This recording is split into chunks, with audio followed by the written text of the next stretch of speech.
Svatinie smikedi o hiulinlet hiri varuvi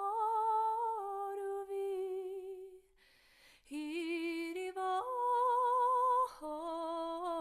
Jehov elendain o hiulinlet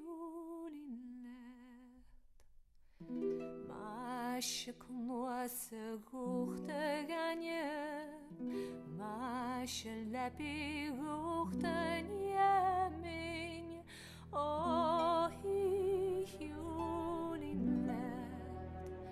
Hiri varuvi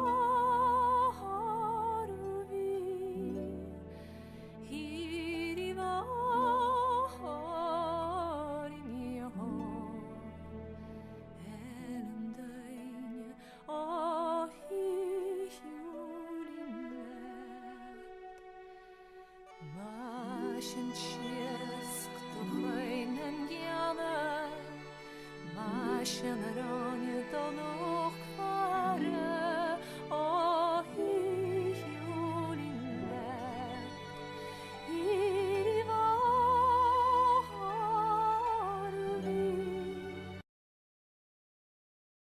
Good evening, everybody, and welcome to virtual Tacoma Little Theater and a live staged reading of The Legend of Robin Hood by Nathan Makaryk, based on his novel Nottingham and directed by Erik Furuheim. We're so thrilled to be with you here tonight, and thank you for joining us this Saturday evening, May 9th.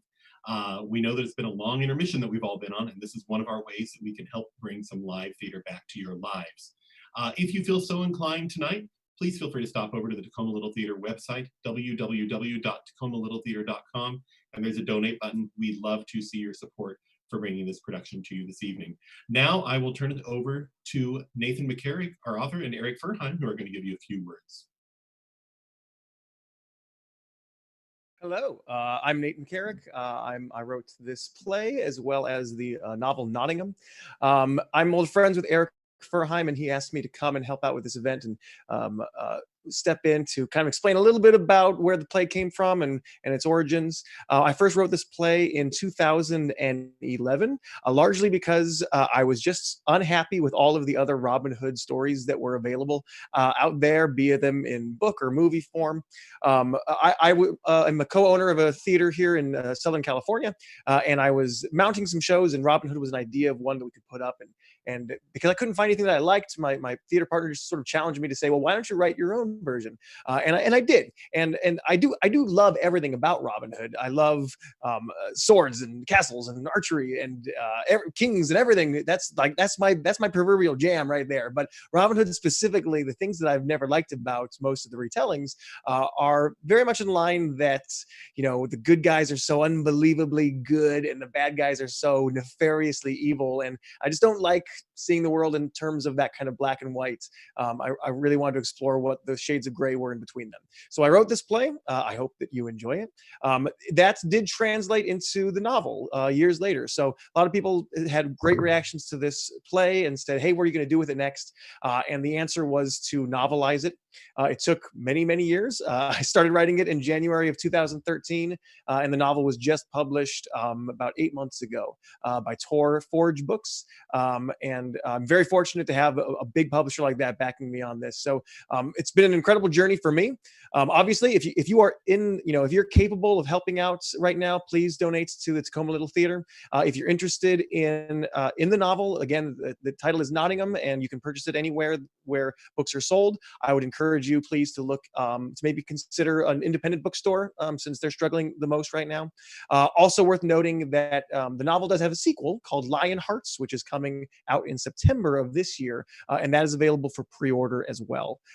So if you would like to find out what happens after the curtain closes at the end of this event, then It continues in novel form. I also want to point out that I will be participating in the read-through as well. There will be sections where I'm going to jump in, and I'm actually going to read some excerpts from the novel to replace sections where the play scripts just can't show you what the action is. Like, we noticed that when you read a play script, stage directions don't quite do the justice of a fight.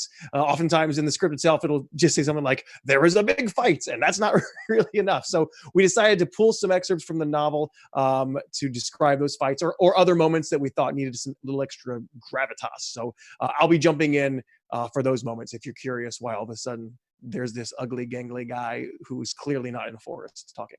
All right, so I think that's it. Unless Eric's got any further ado, I believe we're going to kick off The Legend of Robin Hood. Let's do it.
Act 1, Scene 1, Sherwood Forest, a road. Lights come up on a path running through Sherwood Forest, Nottinghamshire, England, in the year 1191. It is daytime, but the trees are thick and block most direct sunlight. Starting off stage, we hear two men, Robin of Locksley and William de Wendenell, both dressed in studded leather, each carrying a pack, bow, sword, and quiver. It even smells more like home, doesn't it? Funny how easily that takes you back. We'll have plenty of time to smell it. Oh, it doesn't matter how long it takes. Ah! I knew it would open up on me again. A message for King Richard. We received your men after they crawled through the Sherwood, but we regret to say that by the time they arrived, the war was long over. Not at all. To the king, we received one of your messengers, a devastatingly attractive man whom we've since anointed as duke. Another man was curiously found dead in the woods, having taken his own life in embarrassment for having lost the horses.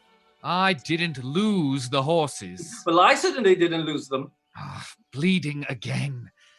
We'll get new horses in Clipston. You'll get new horses in Clipston. I'll get new horses in Clipston. If I had the crown right now, who would refuse a horse to King Richard the Lionheart? With that limp, rather Richard the Clubfoot. You'd best hope it heals right, or you'll be out the guard. Oh, I'm sure the fellow who shot me thought quite a bit of himself. I've shot the king, he'd say. Yes, I shot him. Wondrous thing, though. An hour later, I saw him running through the field as though nothing had happened. The king must be invincible. Looked as if he were 20 pounds heavier, even. Where would Richard be without us? He is without us. Let him wear his own crown for a bit. It's not my crusade. I'm more than happy to go looking for missing supplies. On foot, we may not make it to Nottingham Castle by nightfall. If we can't find horses, we may want to head west to Derbyshire. Find quarters for the night. We're not far from my father's estate, but we'll get the horses, and we'll get to Nottingham. And then we'll get drunk. Agreed, King William. Agreed, King Robin. At this, Will Scarlet and Eleanor Dale slink out of the shadows. Both young men, they playfully circle around the rock, but do not draw any weapons.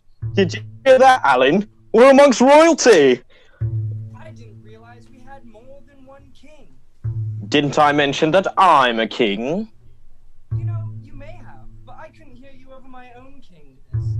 I'd advise sneaking up against members of the king's personal guard unannounced. Unless you have a reason for this interruption, I suggest you move along, gentlemen. The king's personal guard? Which king? Me or him? King Richard the Lionheart. Never heard of him.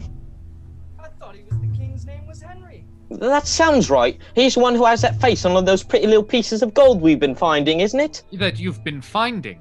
Your luck is quite extraordinary. It is! Thank you! You see, whenever we come across a couple of kings like yourself, which seems to happen all the time these days, All the time? we find more and more gold. Sometimes on the ground, sometimes in their pockets, sometimes in their hands, which we have to pry open. Which is why we prefer to find it on the ground. And we prefer this to happen quickly. Gentlemen, we are expected at Nottingham Castle by Baron Roger de Lacy. Ooh, the sheriff's waiting for them! This is not a fight you should be picking. Whoa, who said anything about a fight? Will, did you suggest a fight? I never said that word. We were in fact downright civil. Until the good king here, with his boot in his hand, started issuing threats. I don't want to get into a fight. Maybe they're right. Frankly, I'd prefer not to fight as well. We sincerely apologize for getting in your way, your royal highnesses. Highnesses. Oh, wait! Highnesses. I actually have a friend who would downright love to get in a fight. There's no need to bother him. I would normally agree with you, but But these two good gentlemen seem to. kings, These two good kings seem to be begging for a fight. he has a point. He does. Well, then we are all in agreement. Hello, John! You'll be just a moment. Perhaps we haven't. There's no need to stand for him. He's not royalty. As we are. As we are. That's a very interesting make of that blade you have there. Oh, it's a family heirloom. He's on his way. That blade, along with many just like it, was due to be delivered to King Richard's army not long ago. I have a large family. Not to mention quite a bit of gold, clothing, and food. He is my friend now. Goes by the name of John Little. Don't let his name fool you. John Little meanders down the path to join them, a large and impressive man, carrying a large and impressive quarterstaff. Now at least we know what they did with the food. Hello, boys. What a beautiful morning, wouldn't you agree? Well, enough with the small talk. Why don't you hand over your belongings before I break open your skulls? All right then. Robin and William take off their packs and kneel down to open them up, stealing the chance to whisper briefly amongst themselves. What do you think of our chances? They're just trying to scare us. These are bandits, not murderers. But we can't lose the letters from the king. I say we split up. Agreed. You make a run for it with the letters, I'll distract them. I'll stay. You run. My leg. Right. I'll wait a bit for you in Clipston. Otherwise, I'll be back this way tomorrow. Well, I'm bored. John, tell us again what you were thinking of doing with their skulls. All right, you two. Let's see what you have. Go on. I'll be right behind you. Here we are. Follow me. William taunts Alan, who chases after him off stage. Little attacks Robin. Robin takes a few blows from Little and is too far from his sword, but finds a fallen limb of comparable size to Little's staff. Oh, nice stick. A stick? They exchange a quick volley of attacks, both parrying the other in rapid succession. It seems we've had the same teacher. Well, same teacher, you say? This is my game. I think I've got a handle on you now. Robin dives into another set of blows. Didn't see that coming, did you? Oh, that was fancy. How about this? Oh, you a court jester? It took me 2 weeks to learn that. Now that's funny. What say you put an end to this? Little raised his eyebrows and laughed, so Robin laughed, and then they both laughed harder, and when Little attacked, it was the same lunge he'd used before. Robin feigned hard away and slapped his branch up and quick onto John's knuckles, then fast around to bury the south end into his exposed armpit. As the massive quarterstaff fell to the water, Robin pushed the middle of his branch up fast and hard into Little's nose, which gave way, blood popping out each side. Little's lumbering weight toppled backwards into the river with a crack and a heavy splash. Robin was quick to follow. He raised his weapon, wanting to smash it down again, to give back some of what he'd taken. But Little's battered face was wrought with blood and defeat, his hands out in surrender. The water rushed over his shoulders and into his mouth. Robin's muscles tensed, but he blinked it away and let the branch dangle loosely from his hand. But even with water still clearing from his ears, he realized there was another noise in the melee.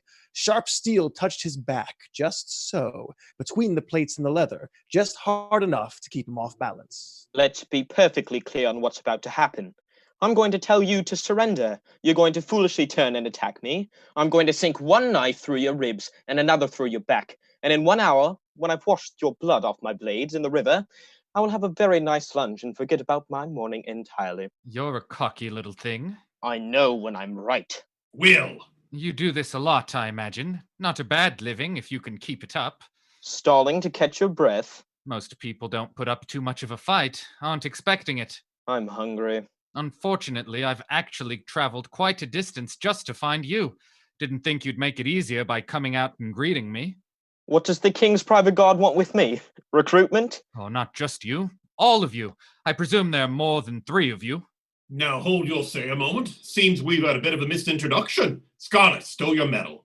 They're not satisfied yet. Stow them. You know King Richard. Well, I've been by his side for the better part of a year. In battle? More often than not. You a knight? No, I was an archer once, but You're a long way from the war. He's a long way from the truth, I'd say. Here, Scarlet draws an arrow from the quiver on the ground and hands it to Robin. for your life, I'd bet you couldn't hit that tree down there. As soon as it is in his hands, Robin snaps the arrow over his knee. Hey! I'm not here to fight. I'll bet he's a deserter. Get out with it. I'm not a deserter, but there are plenty of men who are. The army's supplies are dwindling. Weapons, food, supplies that are supposed to be coming from home aren't making it to the men, specifically those coming from here through Nottinghamshire. We figured it might be the sheriff keeping it for himself. Oh, it's definitely the sheriff. Why don't we lean on each other? We'll let you about your way, and in return, you can kill the sheriff to your heart's content. Kind enough, accepting 3 things. First, I wouldn't be killing the sheriff. That's not really sane. Pity. Second, and more importantly, is that you're the one stealing the supplies, not the sheriff. A solid point. And the third? The third being, it wouldn't be you letting me go. It would be me letting you go. Ho, ho, ho! We're your prisoners then. That's right. Hey! What's that? Thought you should be introduced to the rest of your prisoners.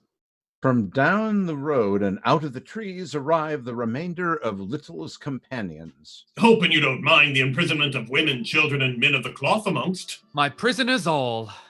Who'd you catch, darling? Someone important? Apparently so. All on your own? Well, Alan ran off, and John spent some time sitting down, so yes, all on my own. There was never a doubt. Elena kisses Scarlet. Oh, my apologies to all, but we are surrendered. Quiet now. This here's a friend of the sheriff, and he's asked for our captivation. So we've had a good time, but it seems this here's the end. Your prisoner, Little John. A pleasure to meet you, John. Will Scarlet, you've met. That one attached to his side is Elena. You'll need a double cell for the 2 of them. It's awfully hard to keep them separate. Lady Gamwell will do fine. Lady Gamwell. A few more of your prisoners, Arthur Bland, David of Doncaster, and here's the miller's son, Much. That's your name. Much. It's more of a nickname. Not a very good name, now is it? It's better than what they called me before. And what was that? Not much. Much steps forward and punches Robin in the arm with all his strength. Ow! That's for laughing. Lastly amongst us, there are here the Curtal Friar Tuck. A friend of the sheriff's. A friend of the king's. Funny, isn't it, how different those 2 answers are? And your name was? Robin of Locksley. John, may I have a word with you? Your servant. What's going on here? How long have you been gone? Robbery's nothing new in Sherwood, but women and children. Are you living out here like this? I do what I can to protect them. Yes, that includes banditry. You lead these people. Not quite, but they respect me. Well, you've put them all in quite a bit of danger. If you feel obliged to help them, you cannot continue as you have. Go on. My friend that ran off, William de Wendenel, has orders from the sheriff, for the sheriff from the king, to do anything necessary to keep his supplies safe. He'll send men to hunt you out of the Sherwood. You'd be wise not to be present when he does. Where would we be wise to be? Wherever it is you called home before this. Again, how long have you been gone? 2 springs ago. Oh, you've missed a lot, Locksley. Nottingshire's not a place for those who can't afford to pay the sheriff's taxes. We're better off in the forest, trust me. Aside, my friend Alan is sure to outrun your friend William, so I won't bet our safety quite yet. Are you familiar with Locksley Castle? More than passing. My father has long been a friend to those in need, usually to a fault, and your people can set up there something more comfortable, earn an honest living. Your father is... What? What in the blazes is happening here? We've been captured. What? You let him get away from you? You let us get captured? You are my prisoners all. I can offer you the finest cells in all of England. Lots of open air, no walls, that sort of thing. Listen, get your families out of the woods. You stop robbing the caravans to Richard's army. My father will help you out with the tax collectors, and I can get back to where I belong. Lead the way. Scene 2, Nottingham Castle, Sheriff's Office. The scene shifts to a darkish room in Nottingham Castle, the office of the Sheriff of Nottingham. A table with various maps and scrolls on it. A few chairs are about. Seated here is Baron Roger de Lacy, dressed well, but not pompously. There is a modest painting of himself on the wall. He is reading several papers, signs one and seals it with a wax seal. Eventually, through his door enters Guy of Gisborne, captain of the Sheriff's Guard, leading William de Wendenall. Baron, pardon the urgency. No need. What is it? I bring word from King Richard. He claims he's with Richard's private guard. He carries letters to that effect, but their seals were broken. They were damaged. Thank you, Lord Gisborne. Don't I recognize you? William de Wendenall. We met once. Yes, I thought so. Go on, Gisborne. I'm sure you have other people to harass. I'll be close. I'd like to say he means well, but I'm a poor liar. Baron, I come with an urgent matter from King Richard himself. How is your father? Well, last I heard, which was some time ago. Good. Sit. Drink some wine. Thank you. How long will you stay? Will you need lodgings? I may. The length of my stay will depend on the successful termination. I'll find something for you. So, you're here to talk about stolen supplies. I am. Talk then, at least. This way you can tell Richard himself that you tried your best before being sent away. King Richard doubts either your loyalty or your abilities as sheriff. Both are beyond reprisal, but, of course, I can't prove that. Let him then appoint someone else as sheriff. I never wanted it.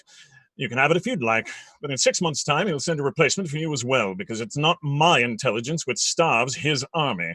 I am not here to replace you. The people are hurting. We raise the taxes, you know, to send support to Richard's crusade, and the people get angry, and some don't pay at all. So we don't actually increase our coffers because it all balances out. To which Richard brilliantly replies, well, raise the taxes again. Baron, I don't know if you are aware of this, but there's a gang of outlaws in the Sherwood operating with apparently wanton freedom.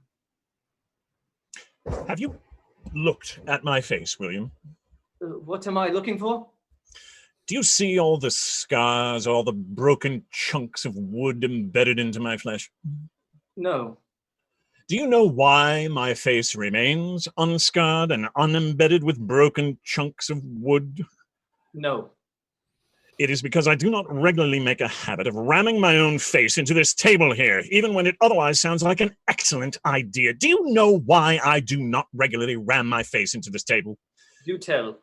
Because I am not an idiot. I am well aware of the brigands in the Sherwood, and I know precisely what they have taken from the king, and I know that I have a foot at the end of each of my legs. I hope you didn't travel this far to tell me things of which I already have intimate knowledge.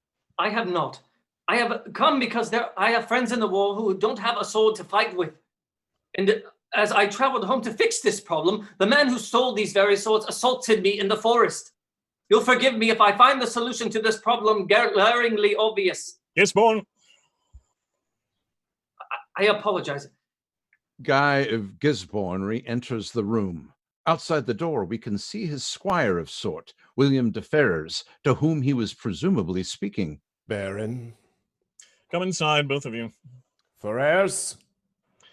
Lord William de Wendenall, this is Lord Guy of Gisborne, Captain of the Guard. We met. Gisborne, William and I were discussing options for the outlaws in the Sherwood. The other day you had a solution of your own. I said we should put their heads on pikes, all of them. Would this appease the king, William? If it were to keep his army fed. Yes, it isn't my duty to feed the army. It is my duty to enforce justice. Would this be justice, to kill the outlaws? They've made their choice. Let them hang by it. Do you consider an eye for an eye to be a fair enough principle? In many circumstances. Then by what right would we take their lives? They haven't killed anyone, and I have no intention of making them feel they should. By justice, what we should do is take back that which they've stolen, but by any rational means, we stole it from them first with these ridiculous taxes. I'd say we're lucky they haven't started killing anyone. They would certainly be in their right mind to do so. And what of the king's army? Without supplies, our soldiers desert or die. Richard's army is dwindling, the war failing. I will not aggravate them. Leave these outlaws to their own, and they'll soon realize there's no great opposition. They're poorly organized. They won't last long, so the last thing I want is to rally them by fueling their need for an enemy. If a few shipments get lost traveling through the Sherwood, so be it. The rest can go east to the shore. Besides, the King's has supplies coming from plenty of other places. Perhaps my men and I should join the rebels. Pretty soon they'll be paid better than we are. I was traveling with a friend, another member of the Royal Guard. We were separated, and he may be held captive by these outlaws. I doubt they'll hurt him. They'll take his things and let him loose. I can send scouts to find him for you. What's his name? Robin of Locksley. Robin of Locksley? Do you know him? No, but I've had dealings with his father. When we first raised taxes, Sir Walter of Locksley was one of the first to come bearing complaint. What followed was less than desirable. I'd like to accompany your scouts. Take Gisborne and a few men. Locksley. Ferrers, ready the horses. Aye. Have you eaten? Not much. Gisborne, send in a girl. The weapons that are missing. What of them? All right. Those need to get to King Richard. Find an opportunity to parley with the rebels and reclaim the weapons. Will that help you out at all, William? I believe it would. Do you think they'll agree? Ask for a man named John Little. He should be reasonable. Thank you. Are you sure you're not here to replace me? Those were not my orders. But if they were, would you do it? What do you mean? Think about it. Roger de Lacy. Do you like that name? It's a fine name. De Lacy exits, and William is left alone in the office. All right. Shortly, Gisborne returns, followed by Arable de Burrell, a servant to the sheriff. Perhaps you could bring me a chicken leg while you're at it. Actually, I'd like 2 legs. I'll bring them to the stables, Lord Gisborne. William! Terrible. Be quick about it. I've got to go rescue this fellow's friend from a bunch of spoiled children. Don't worry, I won't be in much danger. Did I look worried? Hurry up with that food. William, it's so good to see you. We feared the worst. The worst? Nothing to fear. I'm alive and well. Yes, but nobody has heard from you in so long. Have you seen your father? Not yet. I don't know I'll get a chance to. Oh, you have to. Wait, you're not staying. I can't. How are you? It has been a while, hasn't it? A lot has changed, as you can see. What are you doing like this? What's this about your friend? I'm on an errand for King Richard. Once it's settled, I'll have to be off again. Oh, nothing dangerous. No. William, there's a shortage of good men here in Nottingham. I can't stay. Baron de Lacy could use someone like you, someone trustworthy. Why do you say that? He talks to me when I'm in the room. He doesn't have much support here, and worries about Gisborne. Gisborne? That lecherous, bloodthirsty. I'm afraid of him. Has he threatened you? There was another girl. He had his eyes on her for a while and she refused him. One night he had drunk quite a bit and he cut her face up. What? Why hasn't the sheriff done anything about it? It doesn't matter. I think the Lacey was asking if I might take his place. Are you serious? I couldn't tell. Or he may have been asking if I was going to kill him. What? I'm not sure. I'll have a word with Gisborne. See to it that he behaves himself around you. Please, don't mention anything. Don't worry. I'll be discreet. I promise you, you won't have to worry about him anymore. You shouldn't make me promises, William. The last promise you made was that you'd come back. I did. I'm here. Yes. Well, I have to go. I am sorry. you won't eat. I'll see you again. Don't say that. I promise it. I can't believe you're here. Scene 3, Locksley Castle. Robin walks alone, aghast at the destruction around him. We see ruined castle walls and debris about, the remains of Locksley Castle. Little Scarlet, Elena, and Tuck enter as well, kicking about things on the floor, but not foreign to the devastation. Not quite home sweet home. Locksley Castle, thank you so much for the fine accommodations. What happened here? Something that shouldn't have. I'm sorry I didn't tell you. Thought this would be better seen. There's so little left. Any number of travelers had their pick of the place, even the rocks. Banged it myself once or twice. No offense. Found an apron. It's a nice apron. You're telling me the sheriff did this? His men. Can you imagine the sheriff himself out here? The only brains that Pissmire has is to keep himself hidden at Castle Rock. Where's my father? They burned him. Will! That's not how it happened. You were here. I was. Robin, your father was one of the finest men I've known. Foolish to be so fine in such a world as ours. What happened? The sheriff's guard came to evict him. And he fought back. For whatever reason, he ended up in the stables, had nowhere else to retreat. A guard went in to grab him and came out a moment later, blood pouring down his nose. Your father had an arm for horseshoes. Well, nobody wanted to step foot into the stables after that, until someone had the good idea to smoke your father out. Oh no. Once the fire caught, there was nothing anyone could do. It was a terrible accident, but no matter how it happened, word traveled quickly that the sheriff was burning down houses, even the noblemen like your father, who didn't pay their taxes. Ho!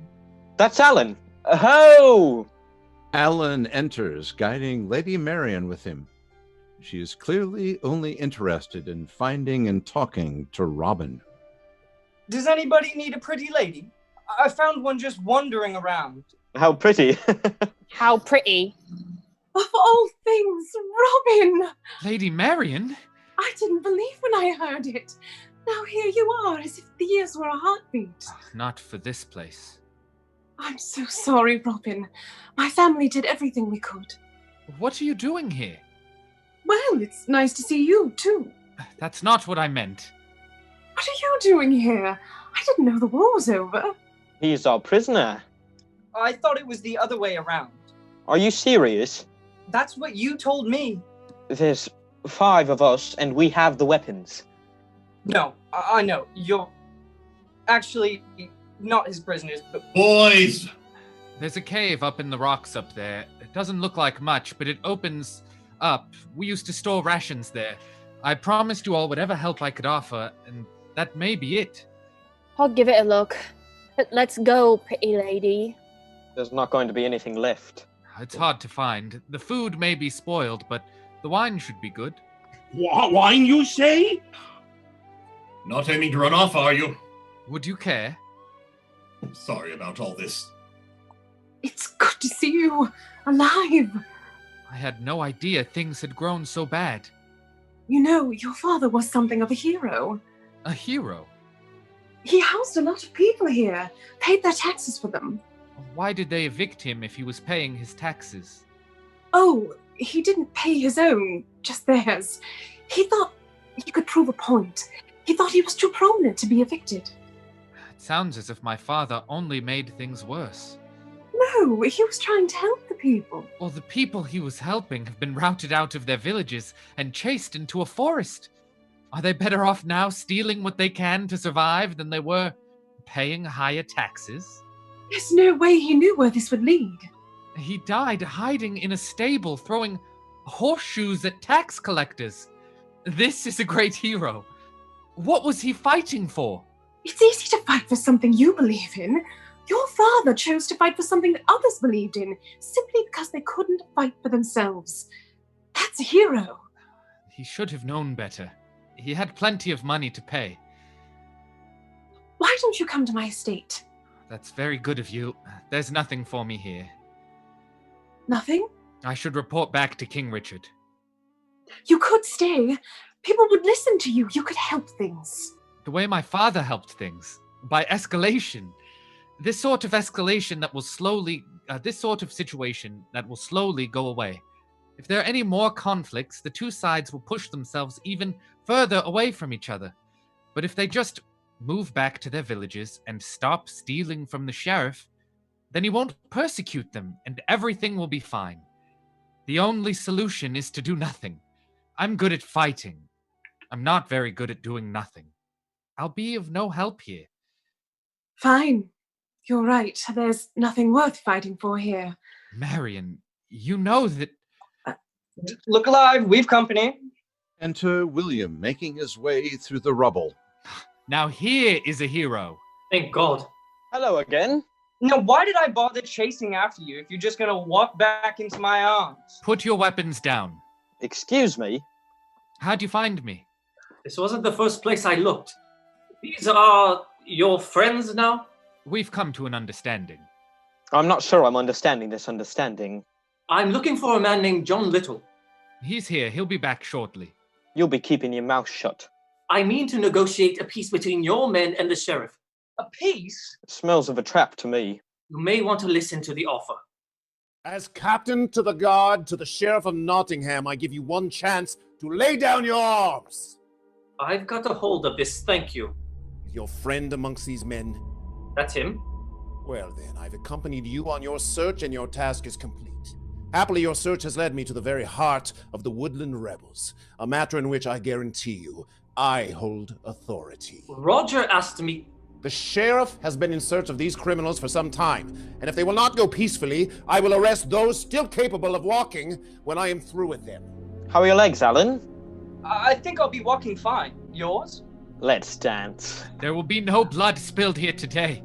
This is my father's land passed on to me, and if you need to arrest someone on my land, you will kindly bring the matter to me. Robin Foxley. Your father failed to pay his taxes, and his land was reclaimed in the name of the king. I will take who I please. You will take no one. Lord Gisborne, the sheriff himself told me these men were not to be harmed or arrested. What? I have come with an offer of peace, and that peace will be respected. Let us hear it then. John Little. Aye. I am Lord William de Wendenau. I speak for the sheriff. Go on then. He does not wish to aggravate you, only to find some common ground. The spirits in these rooms may disagree. An unfortunate coincidence. Perhaps we can give them some peace. What does he propose? You will not be persecuted for your crimes of thievery against the king, provided that you can return what you can of the weapons belonging to the king's armies, and will refrain from interfering with future shipments. All else is forgiven. All is forgiven? All we have to do is hand over our weapons. What the hell do you forgive us for? Will!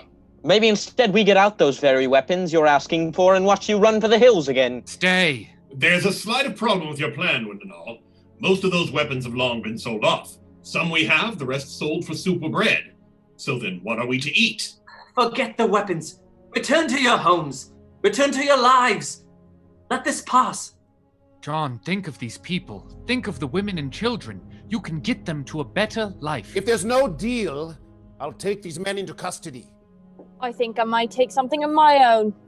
Elena deftly walks out of the shadows and brings a knife against Gisborne's throat. No! Elena! We come in peace. Back down, girl! Put your weapons down or I'll slice them open right now. Do you see, William, what we've been up against? These men only know violence. Be careful who you call a man.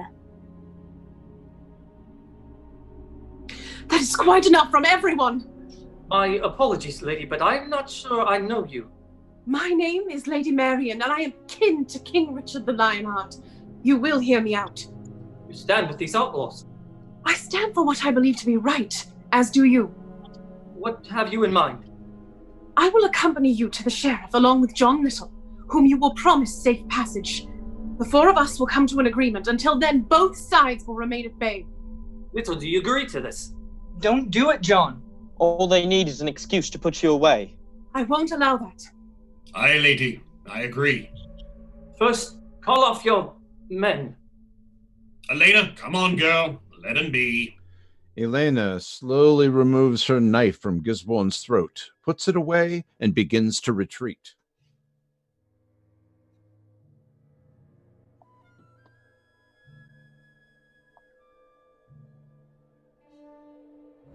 Bitch! The tiniest moment of weightlessness passed before it all fell. Elena was on the captain within 2 steps, too quick for either to draw a weapon, and barreled into Gisborne with both fists wailing.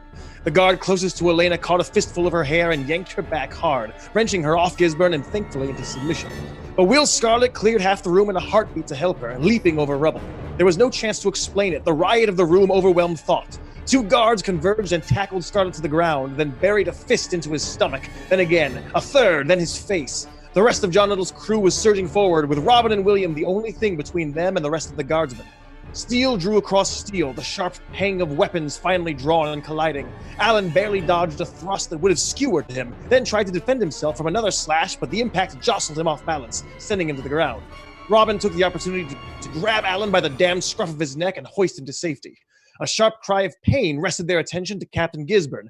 Elena was biting into his hand, which he'd clearly been using to quiet her. He released her and smashed the back of his other hand across her face. She went tumbling, stumbling back, where she engaged several guardsmen, her face lit up with excitement. She was the joyous heart of a whirlwind. She slashed low, caught one guard's sword, and used it to capture a second. A hairy guard came down high onto her, but she slipped underneath him, grabbed his beard, and yanked his face down as she smashed her knee into his face. She screamed as loud as he did, hers a shrill war cry, and his in toothless, bloody horror. She enjoyed her victory for only a split second, as William wrapped his arm around her waist from behind and picked her up like a doll. She squirmed and wriggled, but he threw her away from the melee as if she were nothing. But Robin and William had kept their blades sheathed until now, but in a single graceful move, he and William rolled around each other, each blade kissing out. Robin disarmed Elena with a well-practiced flick, and William but twisted his blade into the head of a guardsman's halberd, and it leapt from its owner's hands. The captain and his guards regrouped on one side of the room, while the outlaws retreated to fire.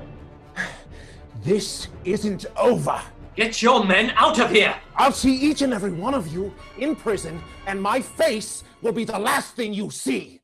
Gisborne, Ferrers, and the guards begin to exit. William lingers to speak with Robin. This is out of control. This is not our problem. We've done what we came here for. So we just leave? The supplies are gone. What else do we do? What about these people? What about them? Nottingham is to rip itself to shreds. All the more reason for us not to be here. What's the point, Robin? What's the point of going back to a war if we can't keep peace here in our own land? What are we even fighting for?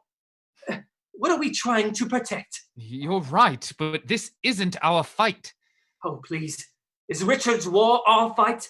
We have a responsibility to fight for England. Then let's fight for her people, so they're not subjected to what we see in the war. There can be a peace here in Nottinghamshire. They simply need someone to show them how. All right. All right. Shall we split up again? I think I can make some headway with the sheriff. What about you? I'll do what I can. I can't promise they'll listen. Keep them out of trouble, and I'll keep the sheriff off their backs. We can't get too entangled here. 1 week. Peace or no peace, we meet here at sundown in 1 week.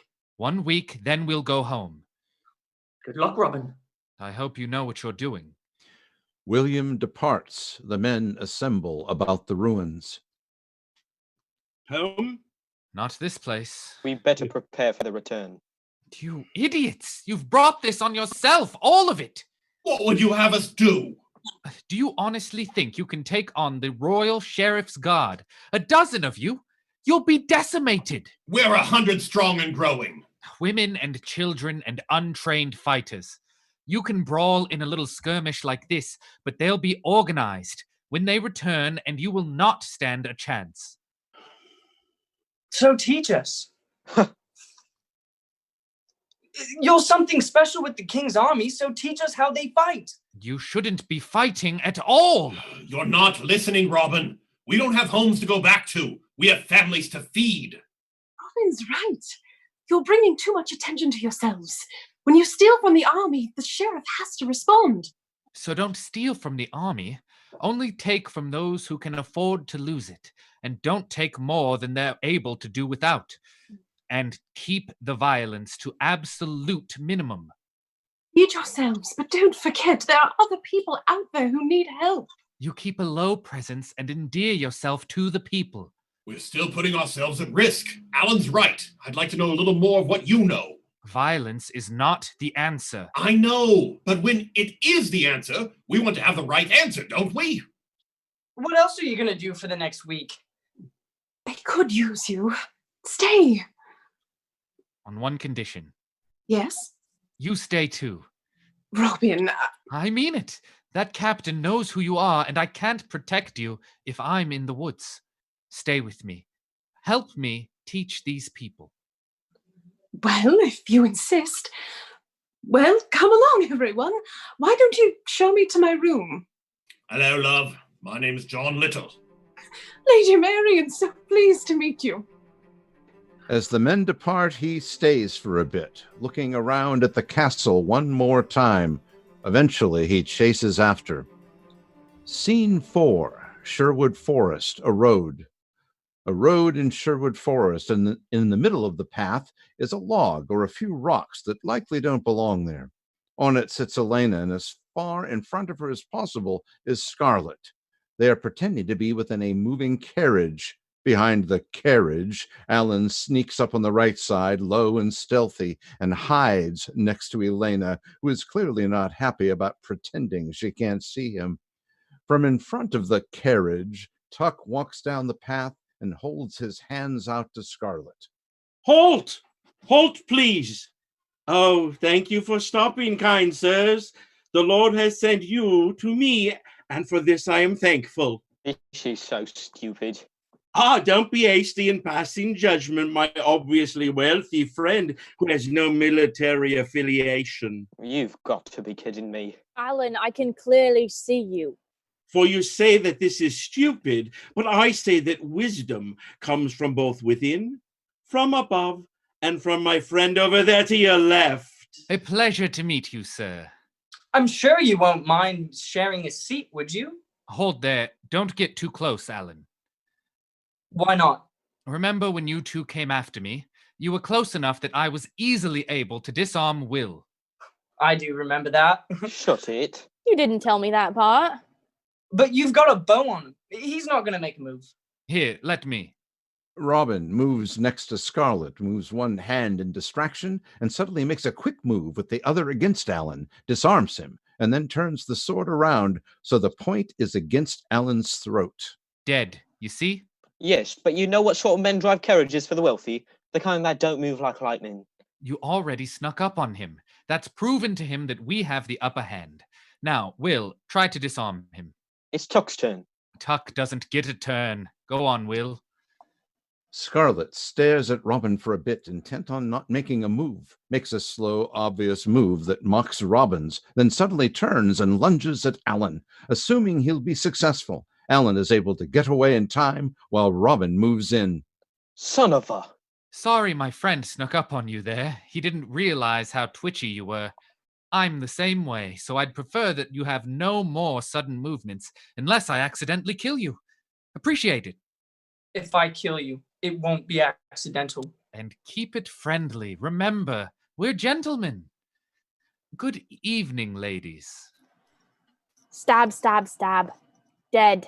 And risk getting blood all over your lovely dress? I think not. She can kill you if she wants to. You can't see any of this. You're outside the carriage. Elena, my darling, you are the prettiest girl in England, but I promise you that we would never find the likes of you escorted in a carriage. I could be a lady. Now this I've got to see. Hey. She can't do that. I'm outside the carriage. Those are the rules. Good evening, Lady Gamwell. Oh, a ruffian. Whatever shall I do? It pains me to frighten you so. Lips such as yours should not be made to tremble. Please accept my apology. Oh, if only I was stronger and braver. But as it is, I am helpless. Are those diamonds? I hardly noticed compared to your beautiful face. Does it really need such jewelry to compete with? I think not. You think I'm beautiful? Well, I don't mind being robbed at all now. Take it all. Take me too. Perhaps another time. On your way, and remember, this is our secret. No. Thank you, sir. Make haste now. There are dangerous folk out there. Clearly. Here's something for your troubles. Feel free to catch the invisible coin, Will. What's this?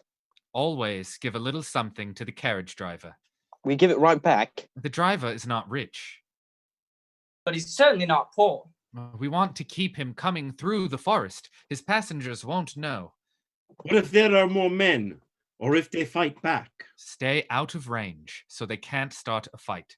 And only steal from the rich. If they're not who we thought they were, apologize and let them go. You need the people on your side. Always leave behind the carriage so they think moving forward will keep them safe. They exit, leaving Elena and Scarlet alone. You let those thieves ravage me. You seem to enjoy it. Come on, Will. Where's your sense of humor? What are we doing, Lena? I know. Stealing from rich old ladies and politicians? Only taking enough that the sheriff doesn't fight back? What's the point of all this? I know. I want the sheriff to know about us. I want him to fear us. We've been driven off of our own lands for no reason, and we're supposed to go out of our way not to make him angry now? You're right. I know you're right. And the others know you're right too. But just wait a little bit longer. Let them play Robin's game for a while. The sheriff will put his guard down. That's when you'll be the one leading us to victory. I don't see what everybody likes about him. Next week, he'll be gone and forgotten. But who's been fighting from the beginning? And who's the best fighter of all of them?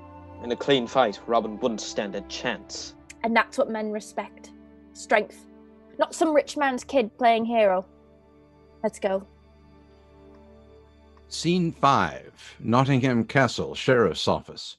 Arable and William enter. Arable sets up a few drinks and pours them. They are in mid-conversation. Only for a few more days. Unfortunately so. Once this matter is settled, I need to report back to King Richard. What if it takes longer than that? And there's probably not much else I could do about it. The last few days have been quiet, which has given me plenty of free time that I'm sure you're not complaining about. No, I didn't say that. She curls up to him and kisses his neck. But what if you're killed in the war? You have no brothers, William. Who will carry on your family name? Then I won't die. You're invincible. The door opens and Ferrers enters. Lord Windenall, Lord Ferrers.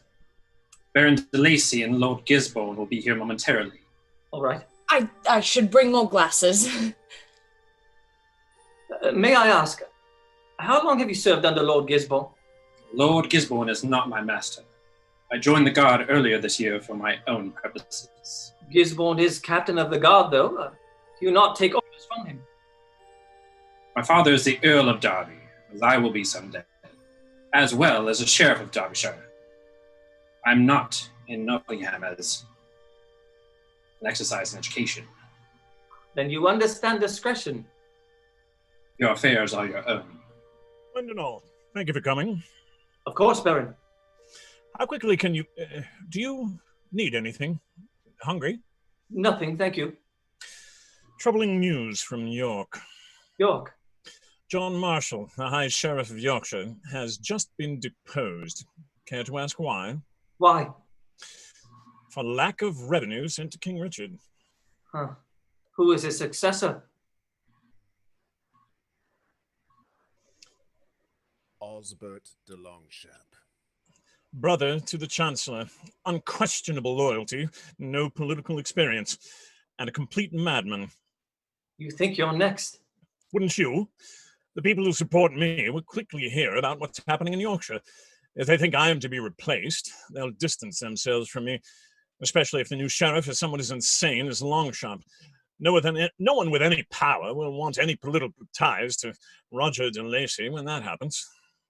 This all goes back to the outlaws in Sherwood, who, if you had allowed it, would be in prison at this moment. What do you mean if I had allowed it? Your order for them not to be touched. I gave no order. My apologies. There was a possibility of peace talks. I thought it would be wise to assure them they would not be arrested. They're criminals. What in the hell is stopping us?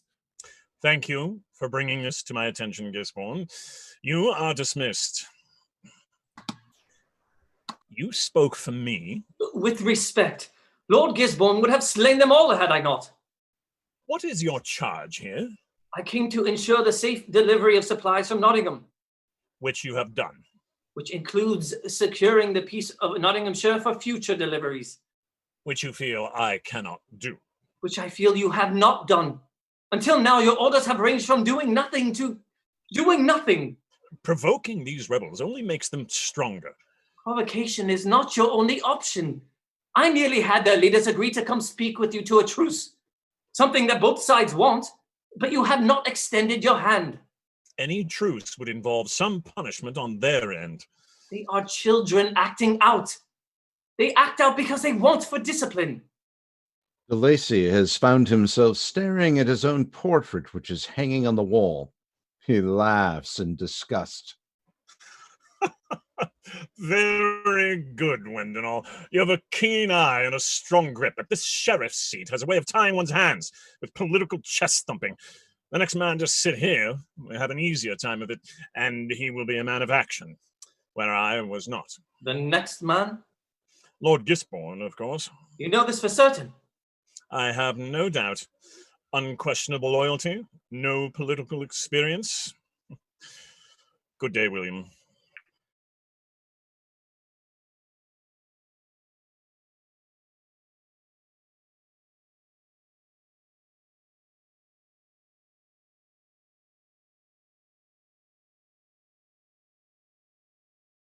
Give to those most in need, but be quick about it. We shouldn't linger. I don't believe it. I told you it was true. Good afternoon, friends.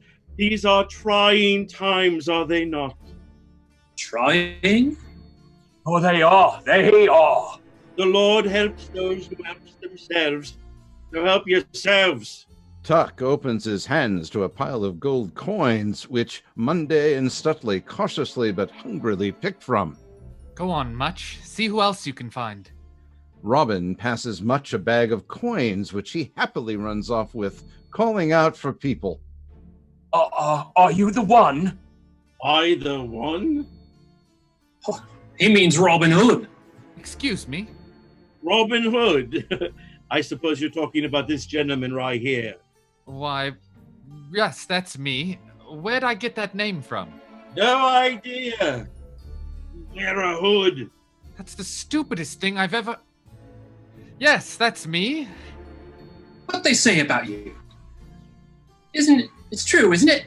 Of course it is. Don't be rude. What do they say?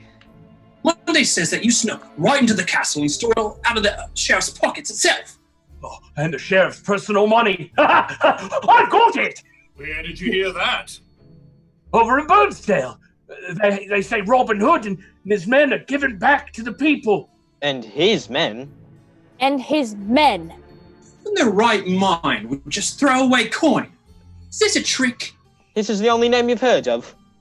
No, there are stories about his men too. Oh, good. Have you heard of Will Scarlet? Oh, yes. Yeah, they say he's challenged Robin Hood to an archery contest, and Robin split his arrow in half, right down the middle. What? Yeah, they say he's the best archer in the land. That's not what That's exactly what happened, my friends. Will Scarlet shot an arrow into a tree, and Robin Hood, without even looking, shot another one and split it in twain. Wow! You know his story, don't you? Why? No. He's the son of a wealthy landowner, you see, who refused to pay his taxes. Well, Robin Hood was fighting with King Richard, but he knew his friends and family needed him even more than the king himself. Robin Hood? Who are you, Tuck Bald? Let them tell stories. Stories are good for hope. Even if they're false? Especially when they're false. I know that better than most people. Ah, and what exactly does the church think of what you're doing here? The church or the Lord? The church would have us stay true to the laws of the land, but the Lord would have us stay true to our hearts. Our job is simply to do our best to keep those two in harmony. And as every choir boy knows, if you cannot harmonize, then just hope nobody hears you singing. I was never a choir boy. Nor I. Well, I'm glad you stayed. I may no longer have a choice. I'm Robin Hood. I like this Robin Hood character. Friend of the people. And an enemy of the law. Are you worried at all about that? William would vouch for me if it comes down to it. It's certainly not the first time I've pretended to be something I wasn't. That's true for everyone, I imagine. Are you familiar with the private guard? You're the king's bodyguards, I assumed. For the most part, yes, but when we're on the battlefield, we actually take turns dressing in King Richard's armor. He never even touches his own crown. If he needs to give an order, he tells us, and we'll give the command.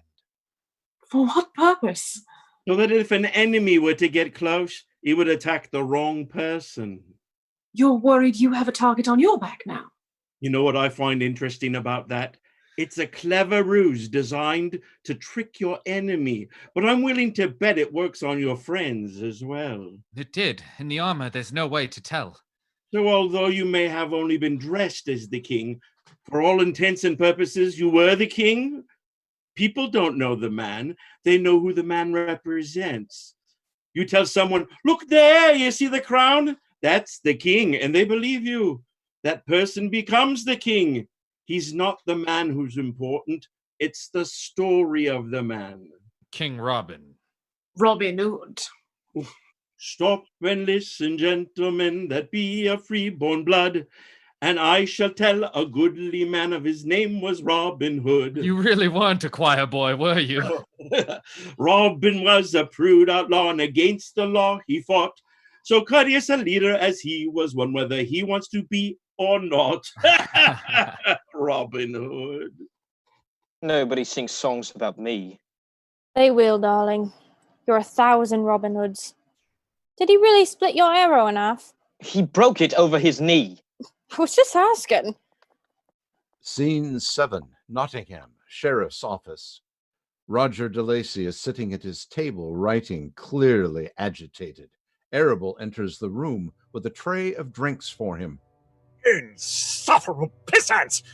Sorry, not you, these godforsaken, ungrateful traitors. Do you need anything else? What I need is for every one of these short-sighted bastards to fall over dead. Can you do that for me? Can you just kill them all? I'm certain I could not. They're completely ignorant to what they're doing. I'd love to sit one down and explain it to him, and watch his brain melt out of his ears so I could shove it down his arrogant little throat. Where's Wendenall? Waiting outside, Baron. Well, get him in here. Gisborne too. Right away. She opens the door and ushers in William, Gisborne, and Ferrers. Your boys in the woods have really outdone themselves this time. What's happened? Have they killed someone? What? No. Well, maybe. But no, that's not the problem. Quiet, Ferrers. I've heard it too. The people are singing songs about Robin. What? Do you think I care about who they sing songs about? Why don't you just tell us then? Ferrers! No, it's fine. Here's your first lesson in real politics, boy. You've got a duke and a farmer. Now, the farmer sells vegetables. The duke, he has money because he has money. Both pay taxes. Well, the taxes go up, and the farmer stops paying them, which isn't the end of the world to me because he's not paying much anyways. But then a band of supposed heroes comes by, steals the Duke's jewelry, and just gives that money to the farmer. Now, the farmer has money and vegetables and realized he'd rather eat his vegetables than sell them at all. So the Duke has neither money nor vegetables, so he stops paying his taxes as well. It doesn't matter who the sheriff is, Nottingham is crumbling. Robin of Locksley doesn't know the damage he's doing. There's nothing more dangerous than a man who doesn't know his own cause. So let us resolve the situation.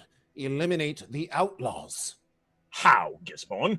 You and 30 men go marching randomly into the Sherwood, hoping to get lucky? The forest is huge. We have no idea where they are, but they'll know where we are, and they'll know we're coming. We can handle them in a fight. They won't fight. They'll hide. You'll accomplish nothing. Besides, there are over 100 of them, women and children mostly. Would we imprison them all? We would have to feed them. It would take more money to organize an effort to search them out than it would to let them take our money. I should give them bloody subsidies. Couldn't you put your men on escort duty? Provide accompaniment to anyone traveling through the Sherwood. You could protect their jewelry as well as get a more specific idea on where the outlaws may be camping. That's not bad, but it gives the outlaws legitimacy. We're practically telling everyone else that we know they're in there and we can't stop them. But we do know they're in there and we can't stop them. If we can't find them, then why not draw them out? The rares! Go on. The stories they tell about this Robin Hood, they call him an expert bowman. What if we held a public archery contest with a great prize? His pride alone would draw him out of the trees to compete. Then we capture him. Each occupant of the room, perhaps even the room itself, let the idea sink in. As each did, they locked eyes on Roger de Lacy to gauge his reaction, letting him respond first. He drew a long, steady breath in through his nose and smiled, clasping his hands. Then he leaned back to Ferrers. The adults are speaking. Surely you're missed at your mother's teat. While the doorway was only 10 paces away, it was the longest and slowest walk that William had ever witnessed. You're an embarrassment, Ferrers. Wait outside. What an ingenious plan. An archery contest. He's an idiot. Do you have any way of getting in touch with Robin? No. No plans to meet him? No, sorry. Robin's not the only person who might know where the outlaws camp.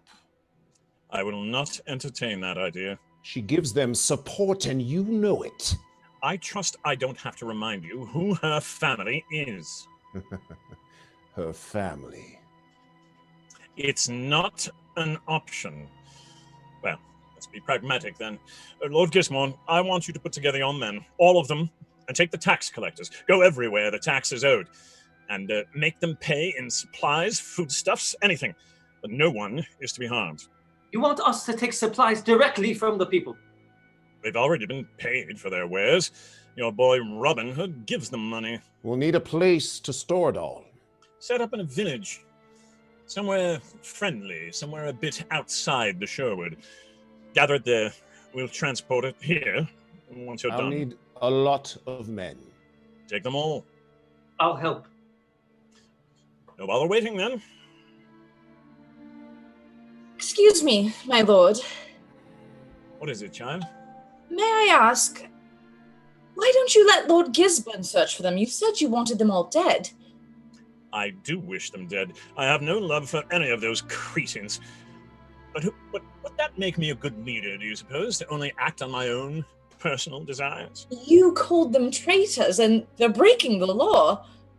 I wonder if they consider themselves traitors.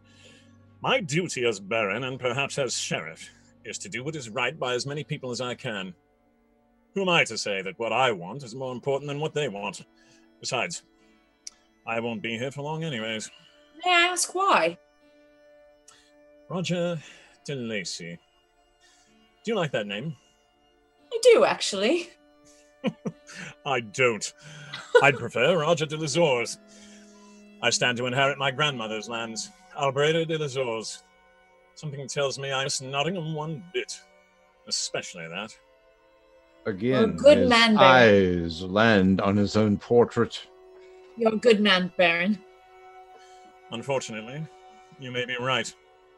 What a shame that doesn't mean anything. Scene 8, Nottingham, Robin's camp. Robin is giving some fighting lessons to Much, his little Scarlet Elena, and others sitting nearby. They are loud and boisterous and cheering for Much. Now, watch your stance, and remember to keep your foot back. I've been in a fight before. And I'm sure you were ferocious. How did I kill you? You're bigger than me. It doesn't matter who's bigger. Will Scarlet isn't very big. What? Nothing. You gave up your advantage. Wait for them to attack you. That's boring. Staying alive isn't boring. I'm only teaching this to you so you can defend yourself and then run away as fast as you can. Can you hear me? I hear you. Now, deflect as I come in. That's better! You don't run away from fights. Yes, but I'm much bigger than you. Don't worry much. You'll be bigger than John Little someday. And you'll be the most feared fighter in all of Europe. And remember, defending yourself is good. But don't forget about the element of surprise. Death to the sheriff! He runs and attacks Robin, who lets him jump on his back and spins him around a bit, then sets him down as he runs off. Death to the sheriff? I don't know where he got that. Robin! Robin Hood! Oh, thank you. We found him wandering through the forest, calling your name. He insisted on talking to you. And you brought him here? We shouldn't let anyone know where our camp is. Just listen to him, Robin. Do you remember me? Sadly, we met before. You said you had urgent news? It's the sheriff. He's making raids. He's stealing right out of our homes. What? He wouldn't. They kicked down my door and started taking everything. Yes, no, right. Do you see what's going on? We lay low and stay out of the sheriff's way, and now he thinks he can do whatever he wants. And it's not just my village. It's happening everywhere. I've heard that they kicked out people out of their homes in Burnsdale to make room for the stockpiling. We've got to do something about this. This may be beyond our help. Beyond your help? You're going to fight for us, aren't you? Fight? For you? Has there been fighting? I don't think so. We thought that you would do that. So you just abandoned your homes and are expecting me to come rescue you? Oh, I knew you were full of it. Fine, I'll take my money and go then. Excuse me? Money. I need some more of it. When you came through a few days ago, my friend Monday got 2 or 3 times as much money as I did. He doesn't even need it. He's doing fine. And so I didn't think that it was fair at all. Get out! What? Get the hell out of here right now before I throw you out! Robin. Didn't think that was very fair at all? Come along. Now's not a very good time. What about letting me stay? I'm a criminal too, you know. I got caught poaching. Hey, I'm a We're poacher. supposed to be helping these people, not putting their pants on for them. Settle down, Robin. I should have let you all be arrested. You think this is our fault? Well, we were doing perfectly fine before you came along. Perfectly well, living in the woods and stealing from the king. Oh, the king, the king! We're not all best friends with the king, you know. That way, we're Robin. He hasn't exactly done very much for us. Stop it, you two. Forget about that man. What are we going to do about these raids? We can't do anything about the raids. You can't start a war! Here's your great plan again. Sit back and do nothing. The sheriff didn't just take our money and our homes. He took our way of life, our dignity. It's easy for you to tell us to wait for things to get better because you're leaving anyways. It's not going to get better unless we make it better. Robin, you've had the best intentions, but Will's right. This isn't your fight. Your heart isn't in it like ours are. John, don't do this. You're going to get these people killed. We know what we're doing. Yes, Will, you're a brilliant strategist. We've got a strong leader. I don't mean to doubt you, John, but... No, not me. Lady Marion. Not... What? What do you think, Marion? We can't just sit back on this, right? No, we can't. What are they talking about? She's the brilliant strategist, Robin, and she's kept us alive this far. You... What? You're a lot of wonderful things, Robin, but you might not be a genius. You're their leader. I prefer to think of myself as their benefactor. I have a lot of connections within the castle. I'm able to keep them abreast of information, when I spend more time at home, at least. Marion, if anyone were to find out about this... Everyone knows about this. Everyone? My house was openly against the taxes. We stood alongside your father. It's no secret which side I'm on. What if the sheriff were to come after you? He can't. King Richard is my cousin. The political ramifications would destroy him. Why didn't you tell me? I assumed you knew. At first. When I realized you didn't, well, forgive me, but it was actually quite a bit of fun to play with you. How have you not heard? All the villagers talk about Robin Hood and Marion's men. Marion's men? I did hear that. I thought they called you merry men. Oh, merry men? Do I look fucking merry to you? This is unbelievable. So why am I here at all, Marion? Don't be like that. What am I doing here? You're just using me and my family's name. You don't need me. You need a hero. You need Robin Hood. I'm not Robin Hood. Here, you. You're Robin Hood now. I'm done. You're more than that, Robin. We need you. Do we? I need you.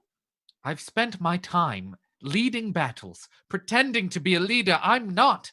If I'm going to run around as a fake figurehead for people to shoot at, I'd much rather be a king than an outlaw. You're just going to walk away? I'm sure I can find better company than that of thieves and liars. Good riddance. Will. He's right. We don't need him. And this was never his fight. These are our people, our friends that need us. If Robin's willing to turn his back on people in need, then so be it. There are some of us here with the strength to stand up and do what's right. We're not going to do nothing. Gisborne's men are spread out all across Nottinghamshire right now. If we wait for them to gather everything in Burnsdale, it will be too late. So we've got to move fast. It's time to fight back. Scene 9. Burnsdale. 2 guards stand watch over the entrance of a straw-roofed shack as a 3rd guard walks in with a crate of supplies, then leaves again. Once the 3rd guard has disappeared, Much runs up to one of the remaining guards. What's going on in there? Go find your wonderful father, kid. I'm just asking. Suddenly, Much kicks the guard as hard as he can in the shin, turns and runs. The guard is quick to recover and runs after him. Quickly now. Alan and Tuck casually walk in from around the same corner. Tuck nods to the 2 of them as he walks into the shack. Why, excuse me. Would you mind if we helped ourselves to some of those supplies you've been taking from the people? By all means, take as much as you want. Why, thank you, kind sirs. Hurry up now. Tuck walks off with a crate as Alan disappears inside. Keep your ear out for the signal from Elena. Don't worry about her. She can see everything from the tree line. Oh, she's a fine girl, that one. Elena? The best. Don't ever take that for granted. Trust me there. Oh, I won't. Every day she still surprises me. What I wouldn't have given for a girl like that. Don't mistake me. I loved Marley with all my heart, God rest his soul. But to have a woman like yours, who's willing to go on robberies and fight with you back to back, now that's love. Alan comes out of the doorway, standing between them, but doesn't say a word. Don't tell me that's it. Alan drops to his knees, and we see that behind him, Guy of Gisborne was waiting for them in the shack, and he has a knife to Alan's throat. Damn it! Alan! Put your weapons down and get on your knees. To hell with you! That's fine, that's fine. Just don't hurt him. Little puts his staff down, steps away, and gets down on his knees. Scarlet is unsure, but eventually does the same. Gisborne pushes Alan away from the weapons, to where Scarlet and Little are. As he walks out of the shack, bearers and a guard are with him. I don't know why I didn't think of this earlier. Why bother wasting time trying to find a bunch of rebels when you could get them to come to you instead? What you're doing here is wrong. You're literally stealing. That's wrong. That's something both your king and God can agree on. You think yourself smarter than both of them? Ah, here's your friend. 3 more guards enter, escorting Tuck, who, abjectly joins the group. And what of the other one? Robin of Locksley. He's not one of us. Not one of you? Well, he'll be soon here, I imagine. I've got men searching the tree line as we speak. It's true. He left us. Seems he didn't have the stomaching way for this life. Well, then he may be smarter than I thought. How many more of you out there, then? That's everyone. Break one of their arms. That's everyone, you bastard! Is that true, brother? Aye, that's everyone. If you won't believe me, then do what you will. Do you believe him? I can't think of a single reason why we should believe a word any of them say. You are learning quickly. Go on, break it! There's one more! Don't. Only one? You've got to be joking. You only brought 5 of you to do this? Who exactly did you think you were stealing from? All right, where is he? It's Robin Hood. He's watching us from the trees right now. Ah, I thought as much. The great Robin Hood! He could put an arrow through 2 of your necks before you'd even realize it had happened. They're lying, you fools. They're trying to catch you off guard. Get to the sheriff! The captain heard it and sprung sideways, wheeling around to meet the attack. His dagger thrust out where an assailant's stomach would have been, but there was no mob of villagers there, no surprise rescue. There was just the tip of Gisborne's knife as it pierced the apple of Much's neck. The world stopped. The force of the blow lifted Much's feet off the ground, her legs kicking limply forward, her body suspended on the blade. Her eyes were so wide and blue in that half moment before her blonde hair flung forward, obscuring her face. A small sword fell from her hands, twirling as her fingers lost their grip. Much and Gisborne moved to the ground, one over the other. When Gisborne pulled the knife out, with it came a thick, dark ribbon, just flowing out, just like that. Elena was pummeling a guard's face with her fist, over and over, her knuckles broken and bloody. Then she was airborne and tumbling backwards. Something smashed against her face hard, too hard. When she could see again, it was Will in front of her, standing, wielding John's massive quarterstaff. Gisborne was there, still over Much's body, pointing at Will and yelling, and the two of them flew at each other. Gisborne swung slowly, and Will easily met him with the center of the staff, again and again, driving forward, or was he being driven back, until he snapped the staff around to the side of the captain's head, then hooked the murderer around the neck, pulling him forward. If Will had his knives, he could have ended this fight, but another guard came at him and he had to abandon Gisborne. There were 4 guards around Will, one slashed in high and found only splinters in the staff, but another came from the side, and Will blocked it too late. Then a boot was in Will's back and he went down, the staff rolling away from him. A dozen guards surrounded them, their swords leveled low, and Will had nothing. You have brought this on yourselves! Cut them open! We hear the sound of an arrow whizzing through the air, and the guard spins, an arrow stuck out of his chest. Let them go, or you'll be dead before you speak again. We are leaving, and you are not to follow us. John, get Much! Little walks over to the little boy's body and picks him up. You'll hang for this. That I promise. You want a promise? We promise this. Anyone responsible for hurting one of our own will pay with his life. That's a promise we'll take to our graves. Elena disappears over the back of the shack. Ferrers moves to reorganize the men. Go on! Go after them! No! What? They've taken their loss today. So have we. They won't strike again. I thought you said we should be willing to do anything to maintain order. We still have a lot of work to do today. It doesn't change anything. Continue loading the supplies! Guy moves back to where Much was killed and picks up the knife from the ground, which he wipes off. He has difficulty coming to grips with what he has done, crosses himself, then breathes heavily and puts it behind him. He puts his knife away and walks off after the guards. Scene 10, Nottingham Castle, Sheriff's Office. Arable and William burst through the door, kissing passionately and oblivious to which room it is that they have pushed themselves. We can't, not in here. Don't be silly. We can lock the door from the inside. Not here, I can't. Are you sure? He kisses her neck. She starts to waver. After all, he's leaving soon. What's he going to care? I can't. Terrible. I just can't. Tomorrow you'll be gone, William. Again. It was so hard to deal with that when you first left. Don't make it harder on me this time. You know I wish I could stay with you, but I have to return to the king. What is it? This is a letter from the High Sheriff.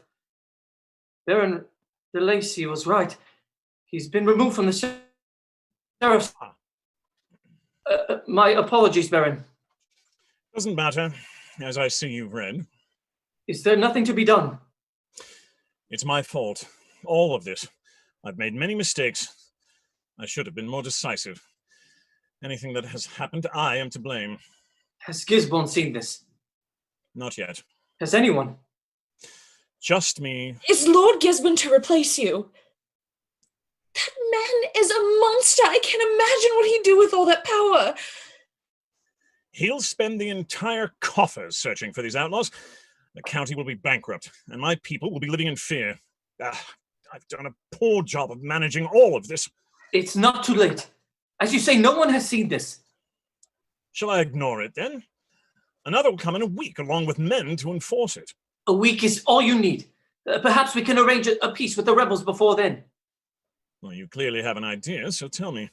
Tomorrow when I leave, I'm meeting with Robin of Locksley first. You said you had no way to contact him. I lied. I'm sorry. With Robin's help, we'll arrange the peace meeting that we almost had a week ago. Then when Gisborne comes to power next week, the matter will have already been settled. 1 week. 1 week to finally do some good. Gisborne will fight against us. I can handle him for 1 week. After that, we'll both be gone. Arable, take this.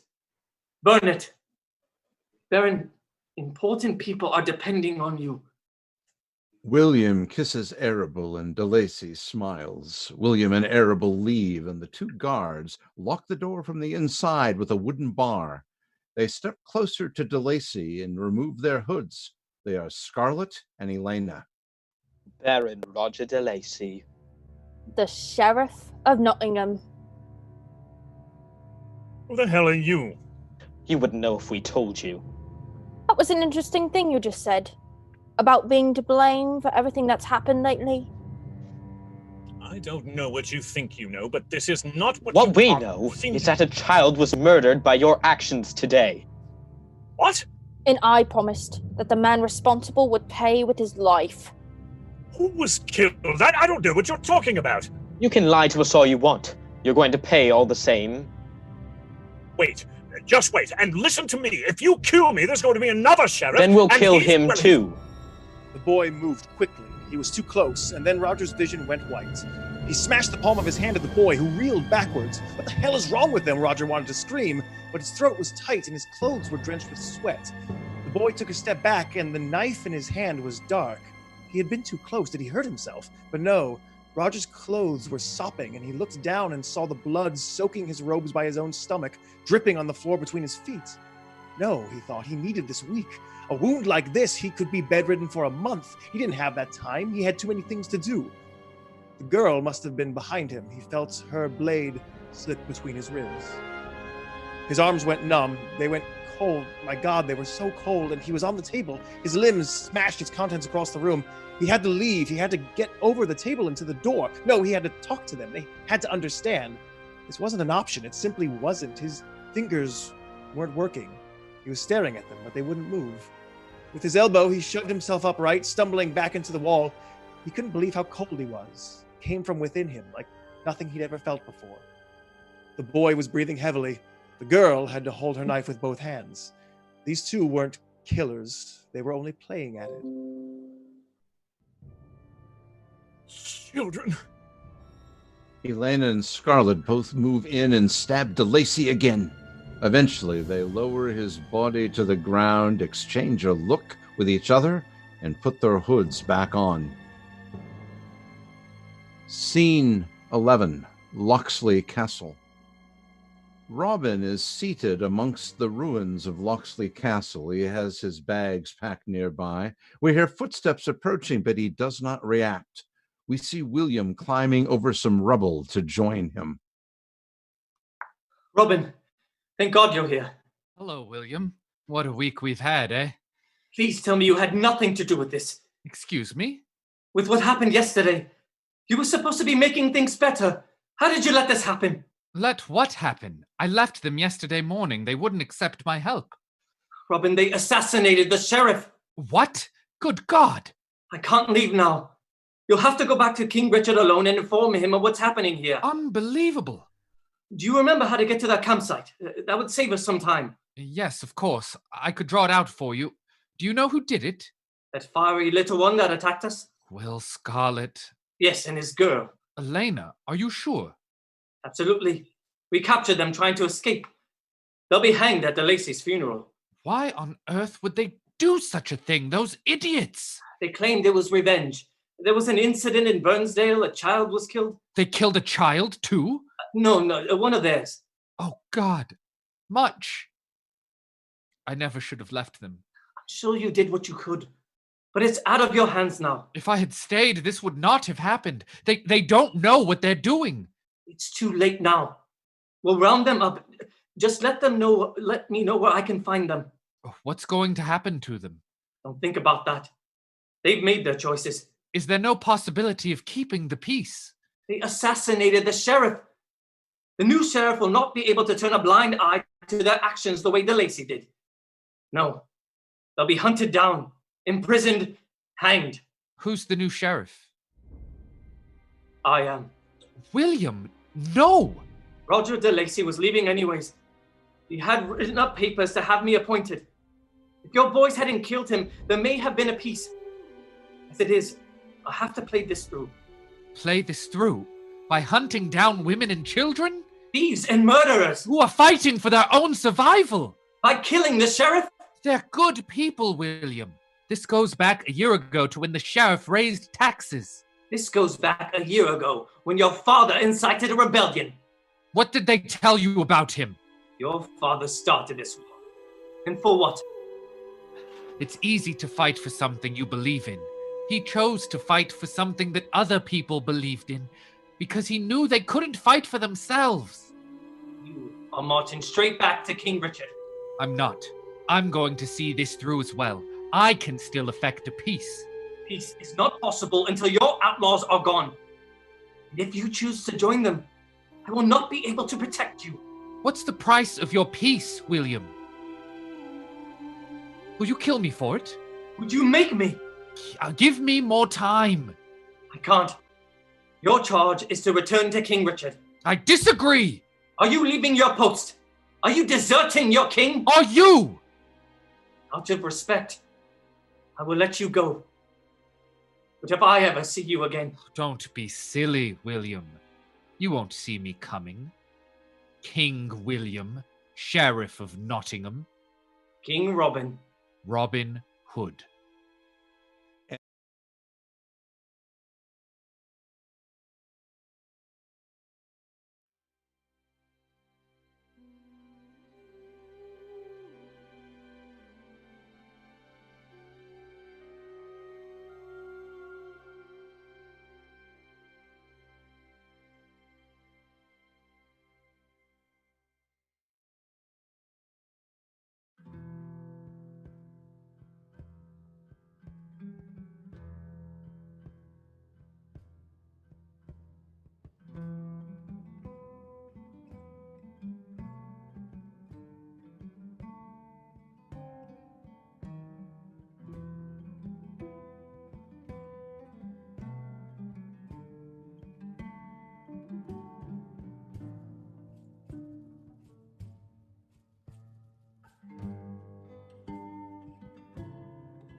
Svatinje smikedi, o ich julin lärt. Hiri varu vi, hiri varin jeho, elendein, o ich julin lärt. Maşıknuas guchtaganye, maşlepi guchtanyaming, o ich julin lärt. Hiri varu vi, hiri varin jeho, elendein, o ich julin lärt. Maschen tjesk tocheinen gjane, maschen ronje to nog kvare, o ich julin lärt. Hiri varu vi, hiri varin jeho, elendein, o ich julin lärt. Rodin joch palle kache, hugul tochein jestun chetavach, o ich julin lärt. Hiri varu vi, hiri varin jeho, elendein, o ich julin lärt.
Act 2, Scene 1, Sherwood Forest, Robin's Camp.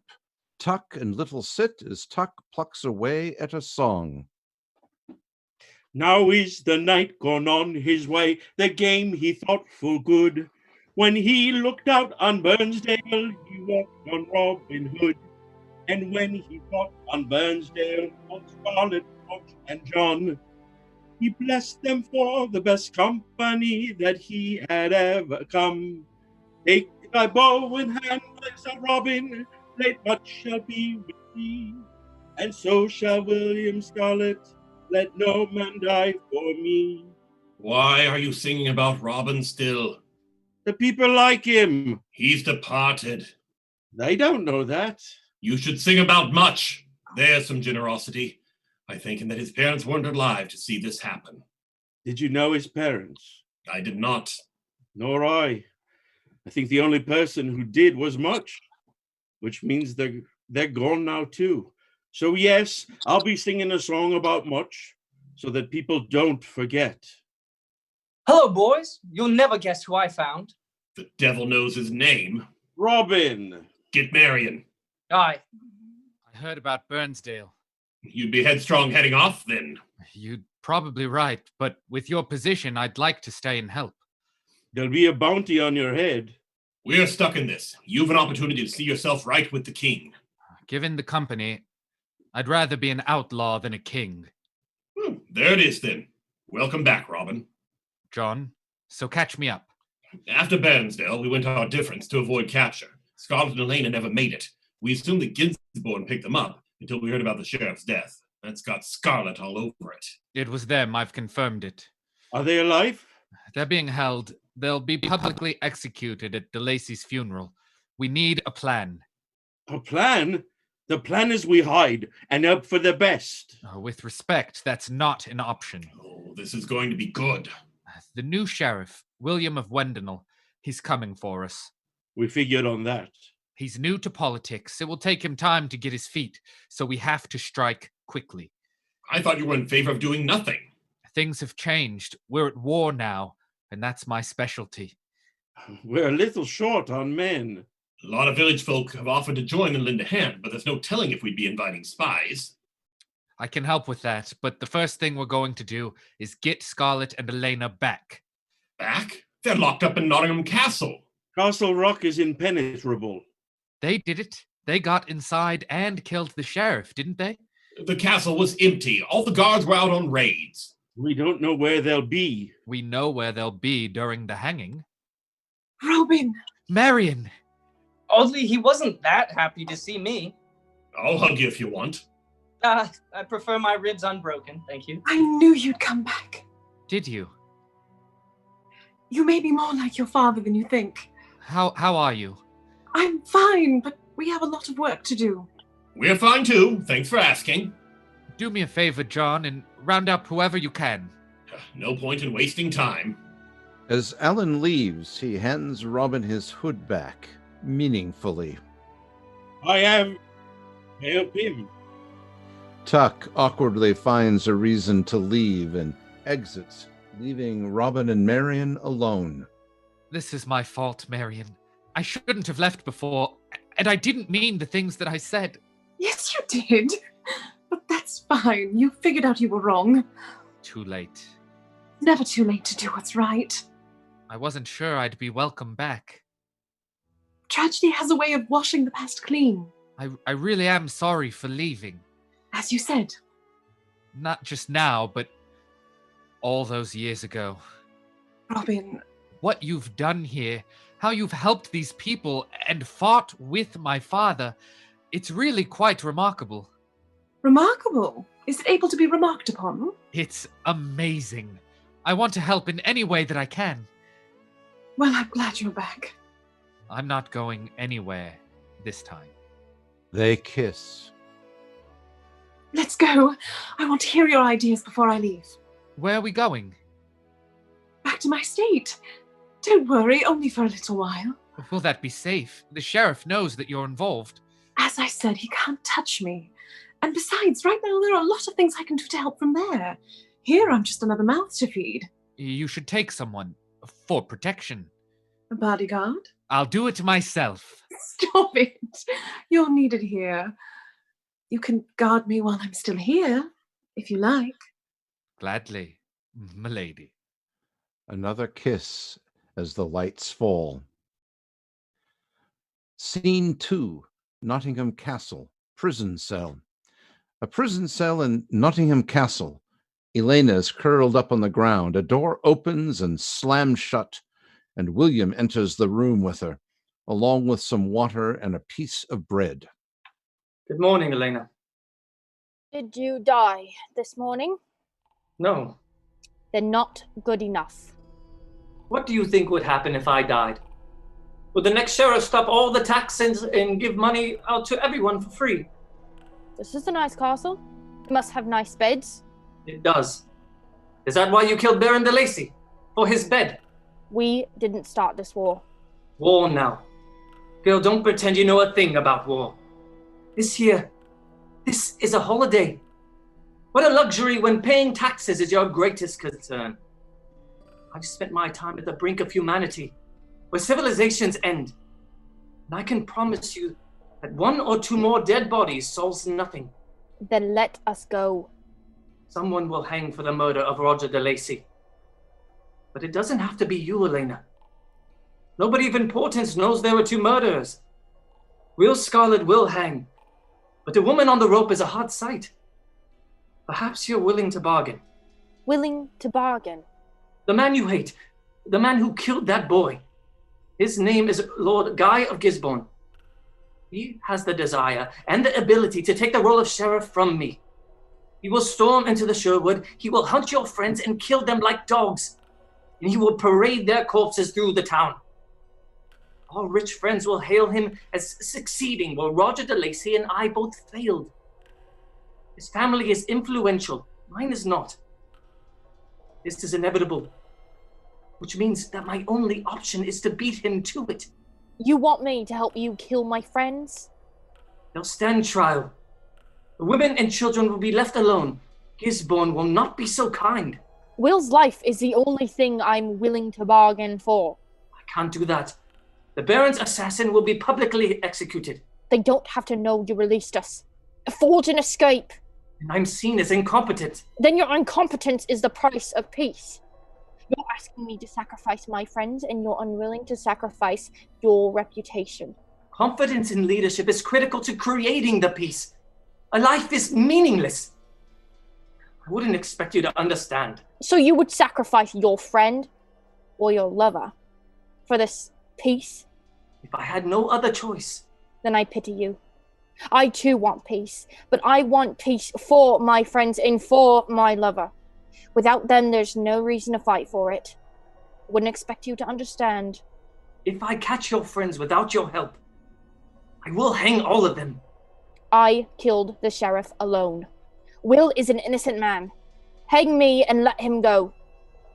You give up your life for a dead man? Where's the sacrifice in that? He may still surprise you. Scene 3, Sherwood Forest, Robin's camp. Robin is leading a training exercise with Alan, Little, and others. Tuck watches. The men have paired up and are sparring with swords. Sheriff's guards are trained in simple moves designed to work against unskilled opponents. Once you recognize these attacks, you should be able to avoid them simply enough.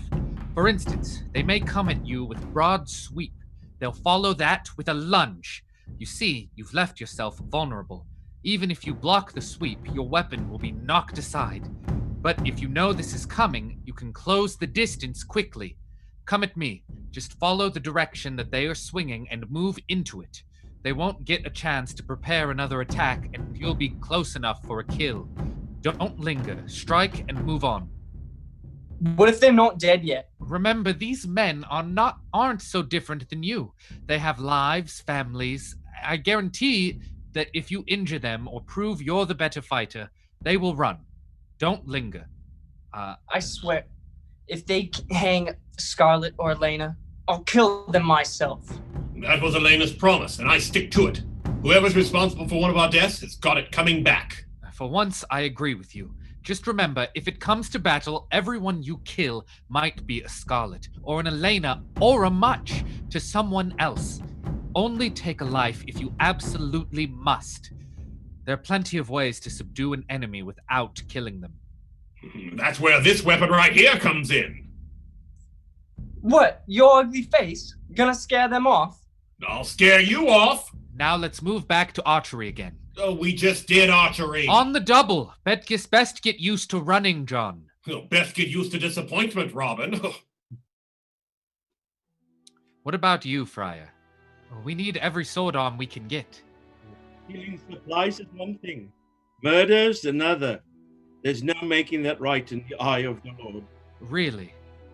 Don't worry. I don't begrudge you.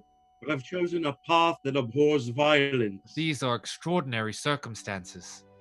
Those are the times it's most important to keep your value. What if it comes to you or them? Then it'll be me. We all have to die sometime. Mind if I ask what brought you here, Friar? I don't. But I'll only answer if you answer first. This isn't your fight.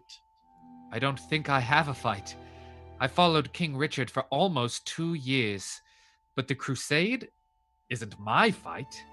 Richard has a noble cause, but it's not mine, and that's all right. Everyone doesn't have to have a noble cause, but when people do, they deserve to have someone fight for it. I'm good at fighting. Sounds like you wanted to be an hero. No. I wouldn't blame you. You're used to dressing up as someone else, never taking any credit. You come back here and all of a sudden people are singing songs about you. Not King Richard, but you, Robin. I didn't ask for that. But you came back. Be careful. A man without a cause is dangerous. There's no place for heroes in heaven. Is that the Bible? There's no heroes in the Bible either.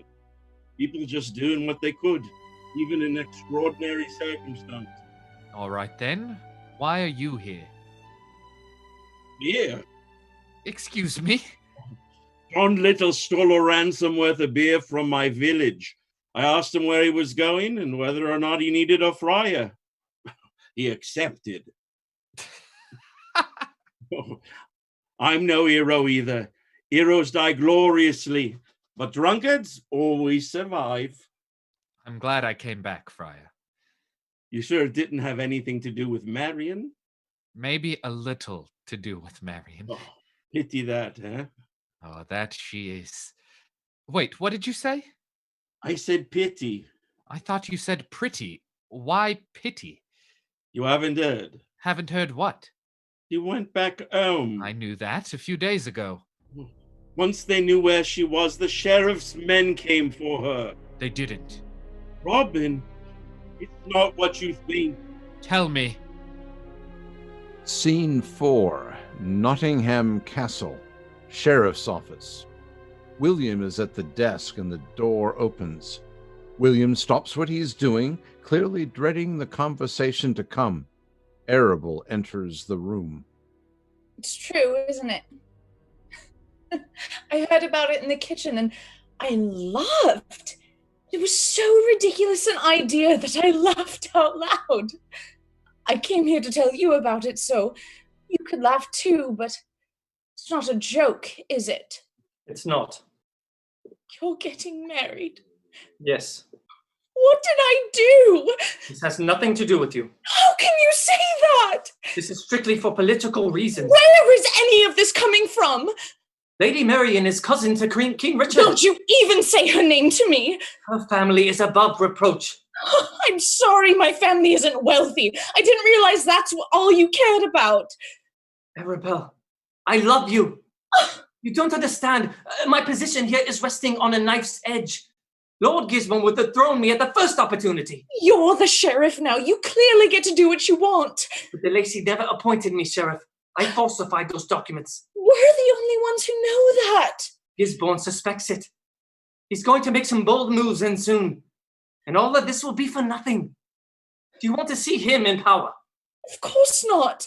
By marrying into the house of King Richard, I buy myself security. It's just that easy to you. Easy. I haven't slept. I haven't eaten. Gisborne is breathing down my neck, and all of a sudden I'm in charge of protecting everyone from him. Everyone but me! Have you thought of that, William? If you're getting married, you won't be able to protect me from him anymore. In fact, you put me in greater danger. If he's mad at you, what's to stop him from coming to me to get to you? I won't let that happen. How? You think you can watch him every second? His heart is black. He murdered a child. I promise you, I will take care of this. What promises break to your politics? Terrible. What about us, William? We can still... What? No, we can't still. I can't still. With the man whose wife has the ear of the king. Are you insane? I'm so sorry. Prove it. Put a stop to it now. I'm so sorry. But I stand by the decision. You're worthless. You could marry the king himself and you'd still be worthless. Scene 5. Nottingham Castle, prison cell. Scarlet is seated in a small pool of light on the floor into which Gisborne enters. You'll be hanged in 2 days. You should know you probably won't be fed in that time. I could eat your heart. No, you could. You could rip my body open and eat my heart. If you had a heart at all. Perhaps I'm mistaken, but you're the one in prison for murder. You're really going to look me in the eye and tell me that you're not a murderer? The child. His name was Much. Much. I don't suppose you would believe how I regret that. It didn't look like you had a problem with it at the time. Who do you think I am? It was over before I realized what was happening. I had a son. About that boy's age. I had 2 sons. They both caught sick around the same time. John was always the stronger of the 2 of them, and he came through it all right, but Henry, he was smaller. He was too weak. There was a moment when Much fell into my arms that he felt exactly like Henry. I didn't wish that to happen. But it did.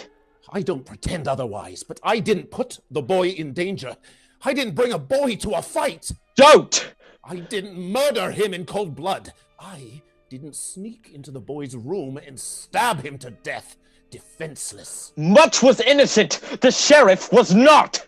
You weren't thinking when you brought a boy along. He's dead.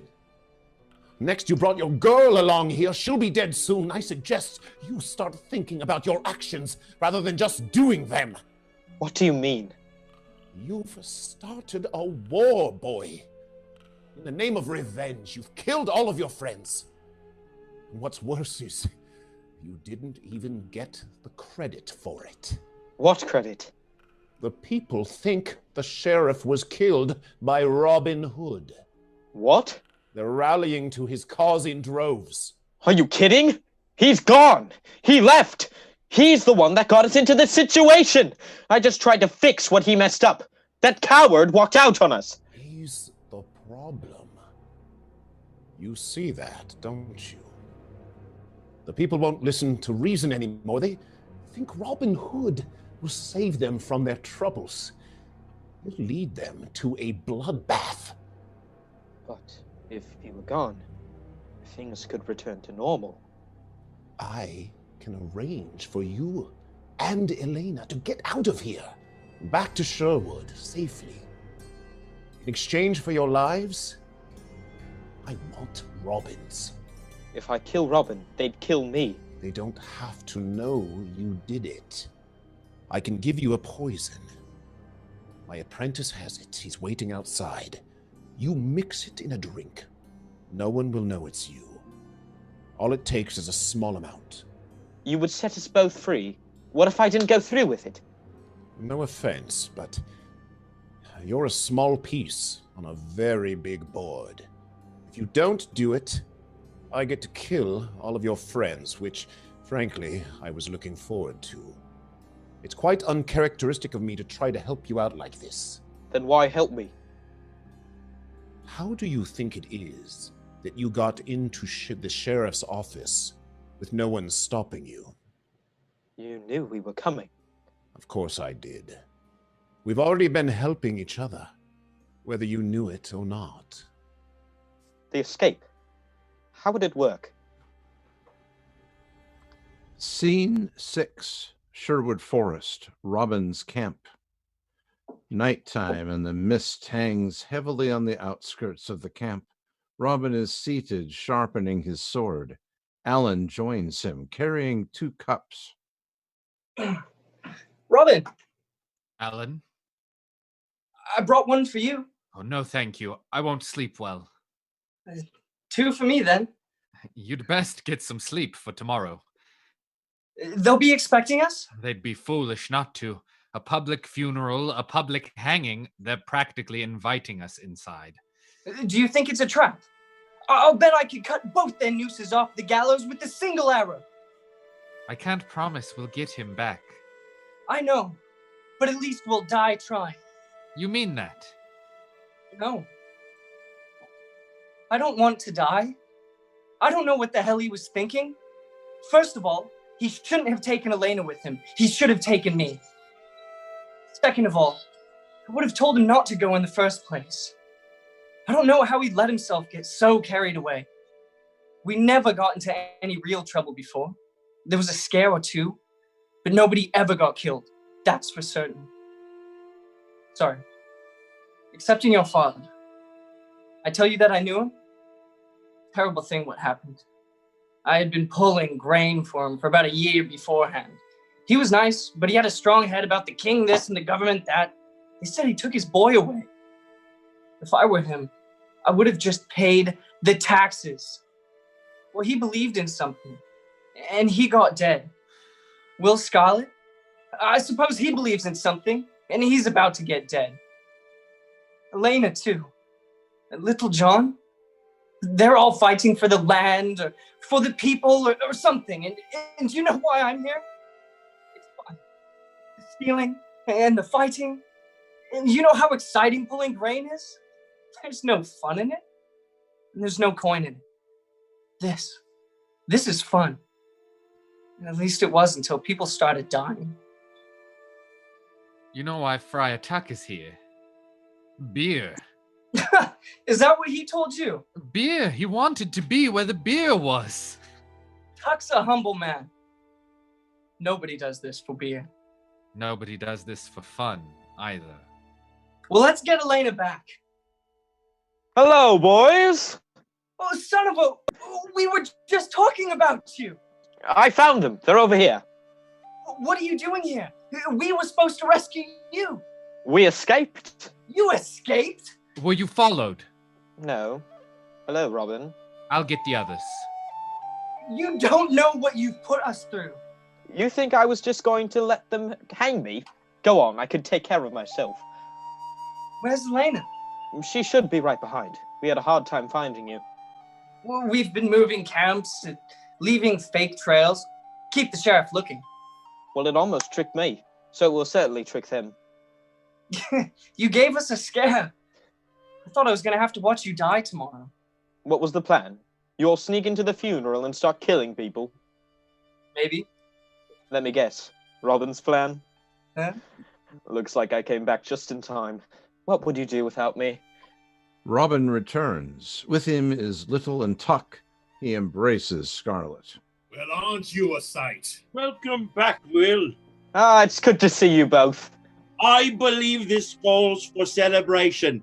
Here, anyone? What'd I tell you? Where's your girl? Here she is. Good evening, everyone. Lena. It's so good to have you back, Elena. 2 friends back, 2 drinks each. I insist. Don't have to tell me twice. Yes, let me help too. You should be sitting down and resting. Let us tend to you. It's no trouble. So, how the hell did you 2 get out of there? I bet you left a trail of blood all the way. We'd best hope not. We got the sheriff. Did you hear that? That we did. They know we keep our promises now. That's something we should have decided as a group. You're right. You're right. But In the heat of the moment. In the heat of the moment is the most important time to think clearly. All right. Let's talk about that tomorrow. Tonight, we celebrate. Hand me another drink. Let's take it easy, Alan. What's the point in that? I intend on sleeping all day. We're still going to Nottingham Castle tomorrow. This changes nothing. What? What are you talking about?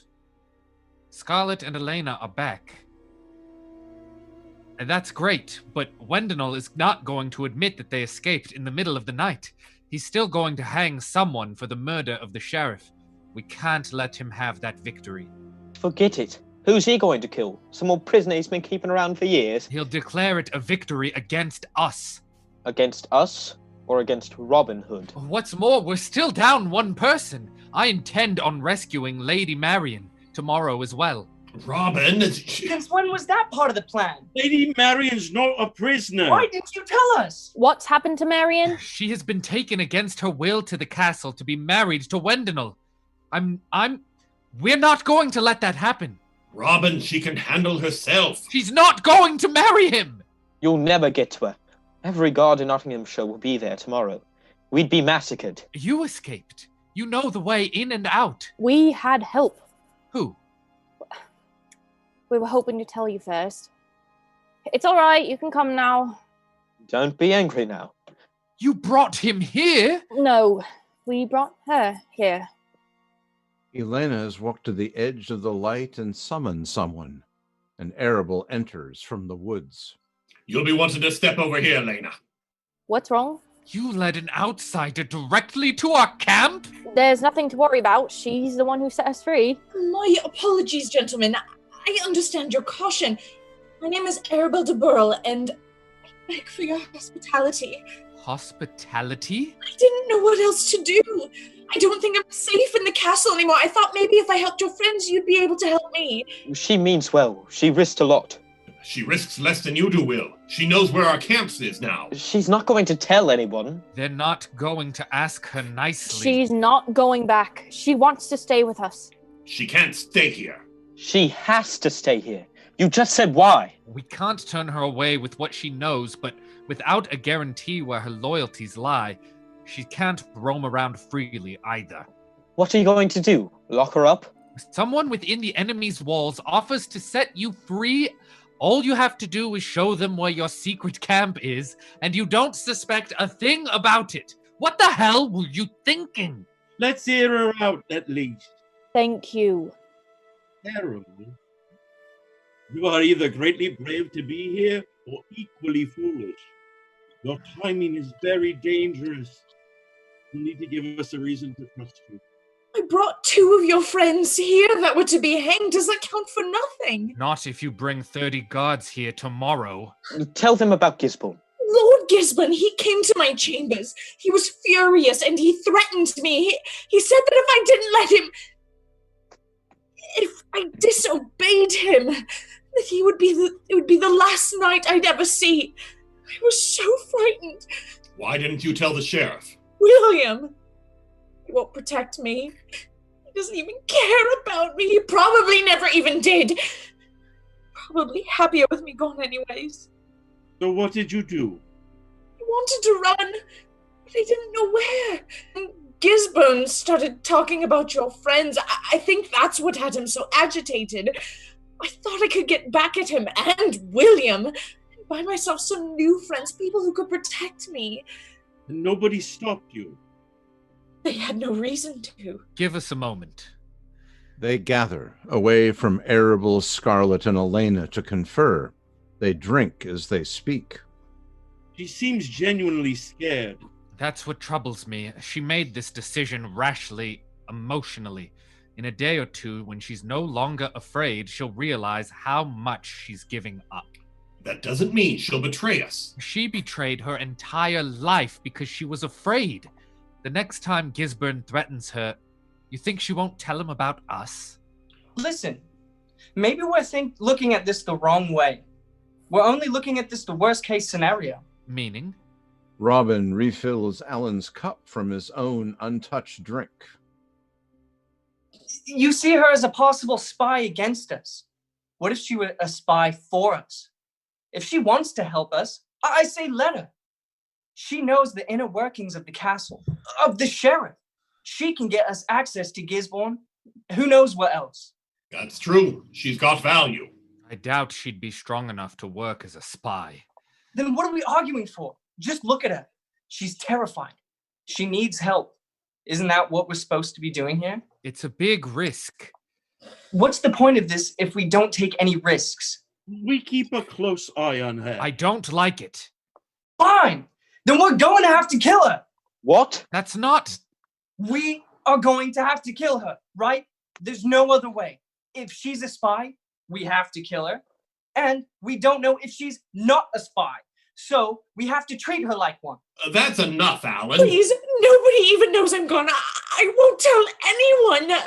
That's the way it's always been, though, right, Will? It's fine to put anyone else in danger as long as you get what you want. What? Hi, Elena. How are you? What's wrong with you? Suddenly, Alan coughs and spits blood out of his mouth. He touches the blood in his face, seems to be unaware of what is happening, reels about, coughs some more, and starts to spasm. God in heaven. Alan! Alan! Get some water. Get some help.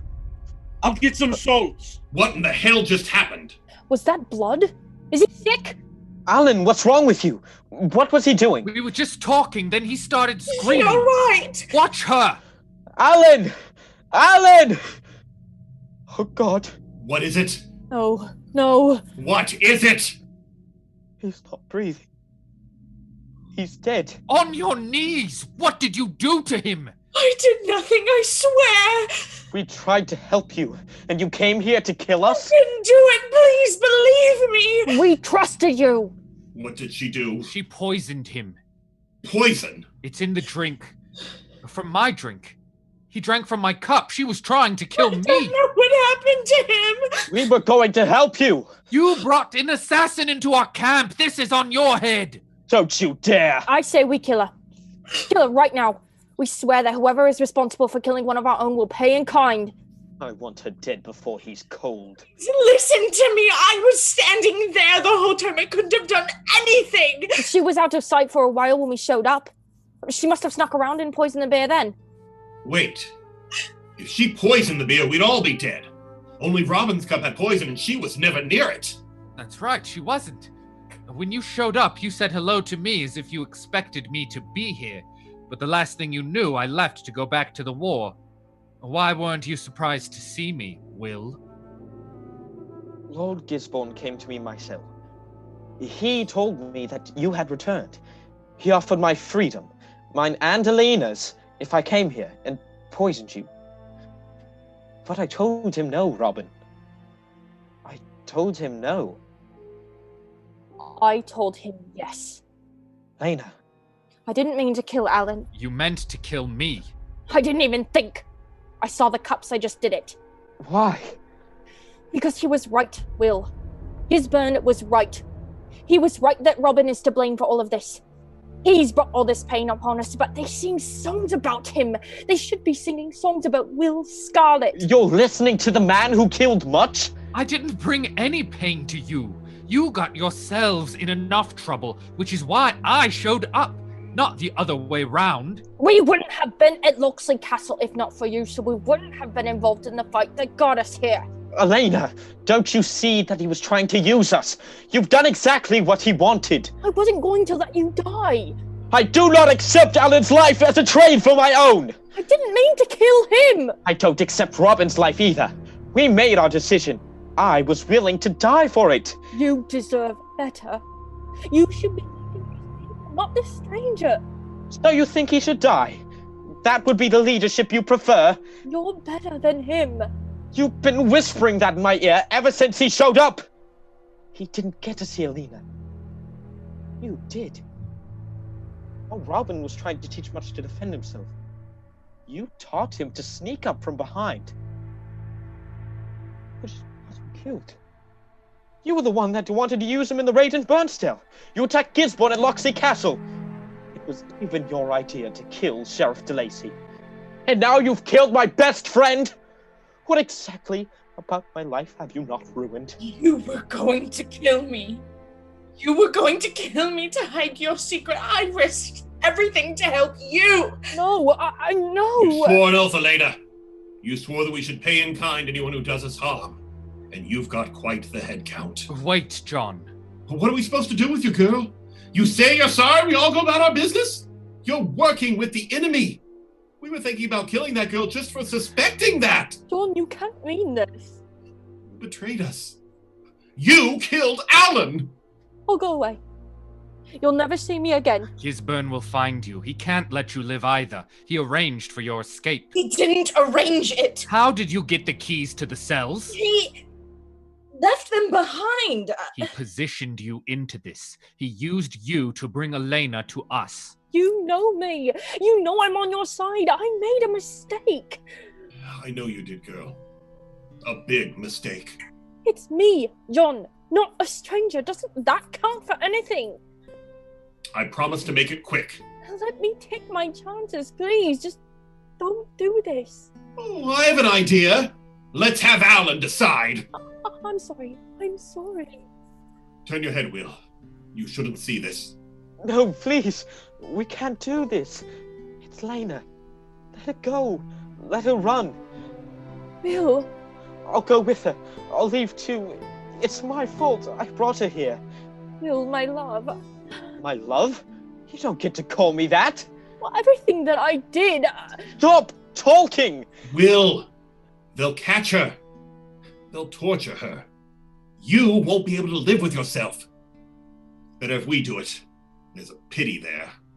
I would hate you for it, John. I'd rather hate myself. I can take it. You can't. Elena suddenly slips from Little and grabs Alan's cup, drinking deeply from it. Scarlet and Little both try to stop her, but are too late. She turns around and holds on to Scarlet. I'm so sorry. Lena, no. I love you. You know that, right? I'm sorry. I didn't mean it. Let's get out of here together. You're the best man I've ever met. And of course you said no to Gisborne because you're so good. And I'm not. So I don't deserve you anyways.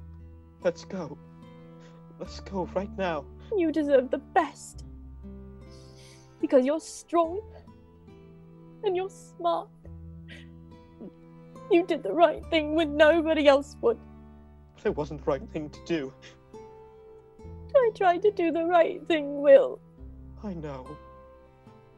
I tried. I really did. I know. I'm sorry. She choked for air.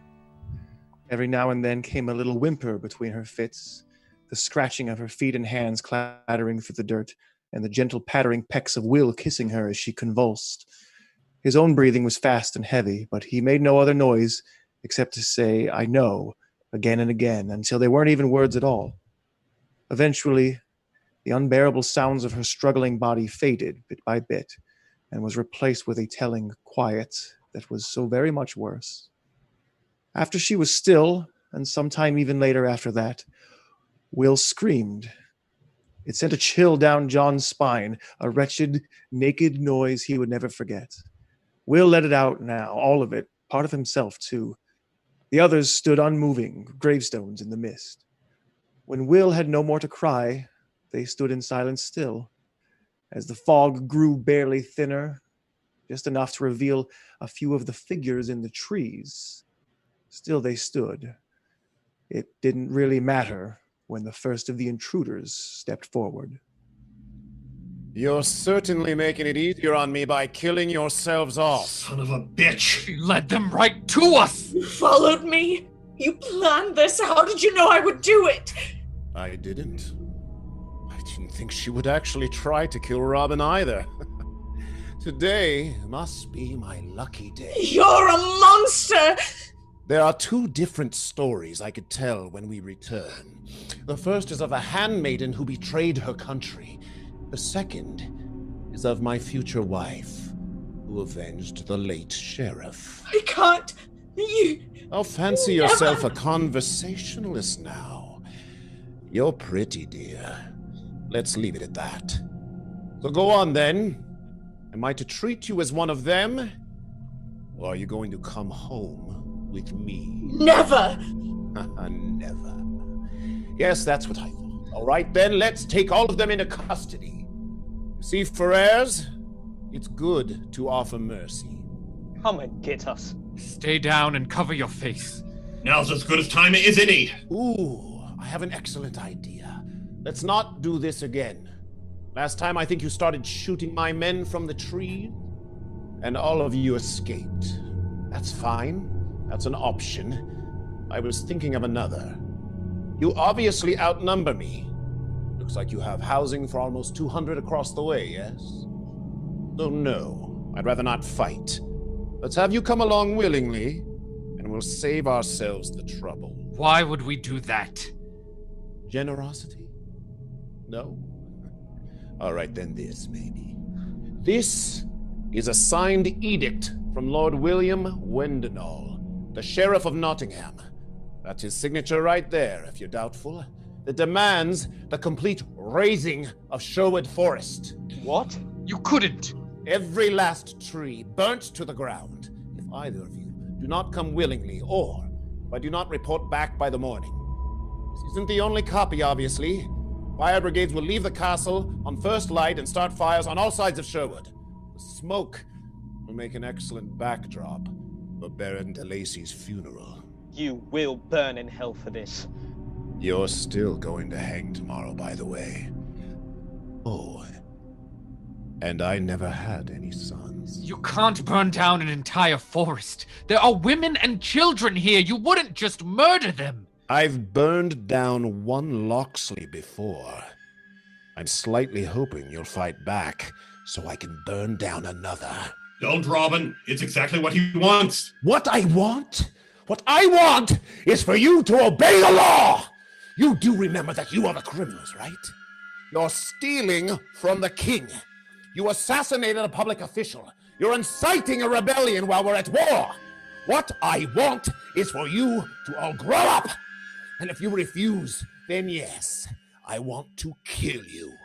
At this moment, Tuck has returned from behind one of the guards and attacks him from behind. What is wrong with you? Done! A moment later, a wall of raiders crashed through their circle. Half of Guy's men were taken by surprise, slammed off their feet, overthrown in an instant. They brought weapons, bundles of them, and quickly armed the remaining outlaws while Guy's men were still rallying to make sense of what was happening. The villagers met his men in fury, steel shattered through the night. Guy's world shrank to the size of the two thieves rushing him. They raised their weapons and howled.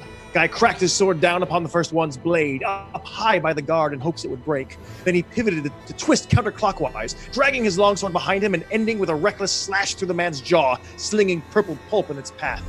All around him, the torture of steel and men clattered through the trees. His body moved on instinct. He parried a skinny man's lunge and used the momentum to cut through the man's arm below the elbow, then a sidestep and a drag of his blade through the man's belly.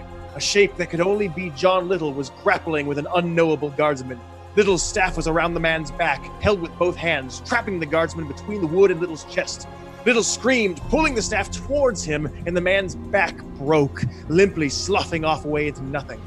To another side, a crowd of blurry bodies was gathering, the way men rally at the edges of a bar fight. Through a hole between bodies, Guy caught a glimpse of the carnage. He watched Scarlet slash down at a guard twice his size, who caught both of Scarlet's wrists midair. But Scarlet jumped up and kicked into the man's stomach, and when his wrists were released, he stabbed them both up. Good God, up through the guard's big ox face, down to the hilt. In the next breath, he twisted away and windmilled his arms through the air as he slapped a sword down with one strike and slashed through its owner's shoulder with the next. Too many, Guy swore, finally close enough, unnoticed, and buried his longsword into Scarlet's side. Incredibly, the man had moved one blade in time to protect his ribs, barely saving himself from being cut in half.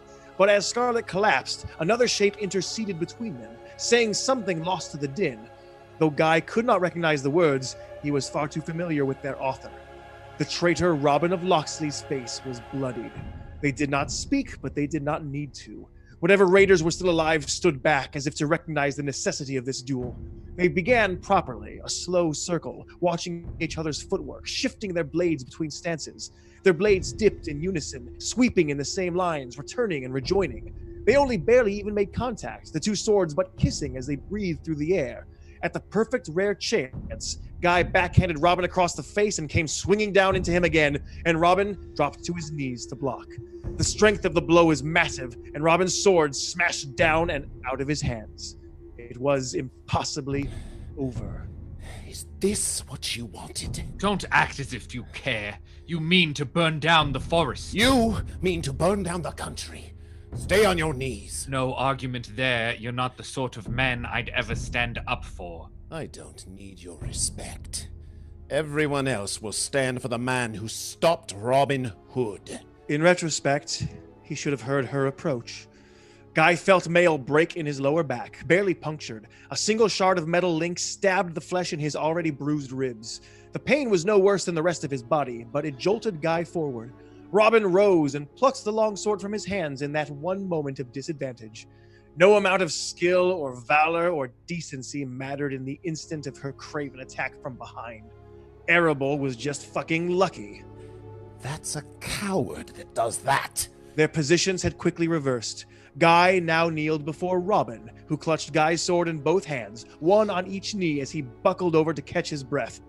Arable held her stolen sword out in front of her, her heavy cloak whipping behind her as though she were the greatest hero that ever walked the earth. Guy's men scattered. Fine then. Don't hurt them. You won. But damn you for it. Damn you for how you did it. What does it matter, Robin?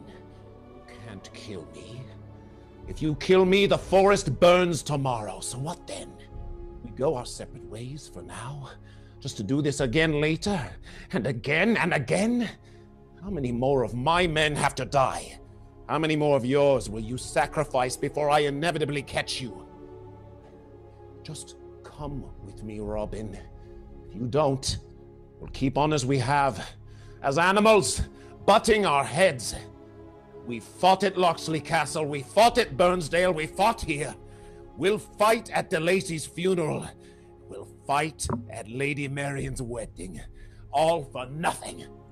A flick of his hand, and Robin Hood slid the tip, just the tip of his sword, through Guy's neck. The few guards that are conscious try them as well. Little and Tuck grab him and subdue him. That's enough, Robin. That's it. That's not it! He's going to burn the forest down! He's not insane. He won't do it. He will. We've done it in the war, and William sees this as a war now. All right, then we have to stop him. How? We've only got until the morning before those fire brigades start. Then we move tonight. We go to the castle. I told you, we can't get in. I can get you in.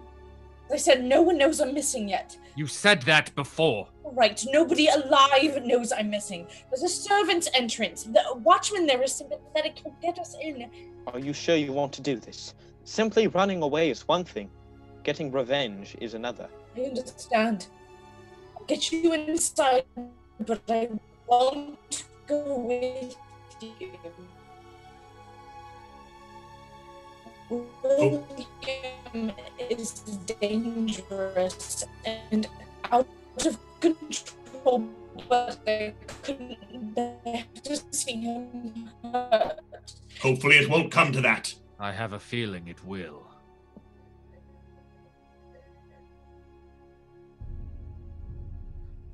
All of us should go. No, we should split up. Some of us should see what we can do about stopping those fire brigades. You don't want your shot at William? I do, but we need to do this right. You and Little John go to the castle. Tuck and I will rally the rest of the men to intercept the fire brigades. We'll reconvene here in the morning. Good luck, Robin. Good luck yourself, and thanks.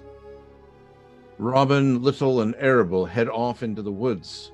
Scarlet is going to head in the opposite direction, but turns to Elena's body as Tuck watches. I'll make you proud. Scene 7. Nottingham Castle. A bedroom. Marion is seated in a room. There is commotion outside the door and the sound of guards rushing off, shouting. Quickly the door opens and Little flies into the room. Oh! Hey! John, what on earth? Lady Marion! Well, that works out nicely. What are you doing here? did you get here? Well, no worrying about that now. It wasn't anything difficult. All the same, best we stay here for a bit. Stay here for a bit. You're going to get yourself killed. No, Robin might. Robin's here too? What's going on? Well, it was going fine for a while. Nobody saw us. And then someone saw us. Then there was a lot of running. Oh, I remember the running, and I don't like running. Robin, he knows what he's doing with the sword, I'll give him that. And he's fast. But I couldn't necessarily tell you where he is now. John, catch your breath and talk to me. We're here to rescue you. You're here to rescue me? Who's we? Robin and I. You came alone? Admittedly, it made more sense earlier. Here's the tricky part, John. What are you rescuing me from? From the sheriff, from his clutches. His clutches? But we're not only here for you, don't get ahead about it. We've come to stop the sheriff. Stop him from doing what? He's going to burn down Sherwood Forest, Marion. He signed an edict, and if we don't stop him by tonight, he'll burn it down first thing tomorrow. He's not going to burn down the forest. He is. He's not. Do you have even the slightest idea of how much work that would take? It couldn't be done in a month, much less a morning. Besides, I wouldn't let him. You wouldn't let him? What's going on here? What do you think is going on here? We thought the sheriff kidnapped you and is forcing you to marry him. I am going to marry him. Do we have to stop that? No, you don't. You care to fill me in on the why? We are trying to bring stability to Nottinghamshire. Ever since the new taxes last year, the division in this land has gotten worse and worse. I thought that we could help, but eventually it caught up to us. I want peace. William wants peace. But there are others in his camp that disagree, Lord Gisborne first amongst them. By marrying into my family, into King Richard's family, William will have more power. As for me, I'll be able to actually make a difference. With connections inside the castle, the ability to influence policy, I can protect you all much better from here than anywhere else. You think he'll listen to you? He does listen to me. He already has. He came to me for advice on this. Marriage was my idea, John. And you want to marry him? Well, no. I mean, he's not ugly. I could do a lot worse. But you don't love him? Of course not. We don't get the luxury of marrying who we love. I think that might be why Robin wants to rescue you. Why? He probably loves you. He probably does. And that's it? As I said, I don't get that luxury. What I can accomplish here is more important than that. They were going to hang Will and Elena. You know that? I wouldn't have let them. Well, what in the hell am I doing here? You're a good man, John Little. You know what, Lady Marion? You're a better man than I am. Am I? That you are. Oh, hell. Elena. She took her own life, Marion. What? Alan's dead, too. And Lord Gisborne. It was such a fury, everyone's tempers were up and firing John, around. whatever's going on, just stop it. I don't know. Stop it, John. What are you doing? Don't you see you're making it worse? I'm trying to save you. I'm trying to save all of you. And I can't do it if you just keep running around killing each other. We didn't know. Get out of here. Go before someone sees you. Get back to the others and just do nothing. For God's sake, for once, just do nothing. Get drunk, sleep for a week, and let me handle this. We are on the verge of bringing things back to some kind of order here, but you just keep stirring things up. All right. I'll go. Find Robin before he does anything stupid.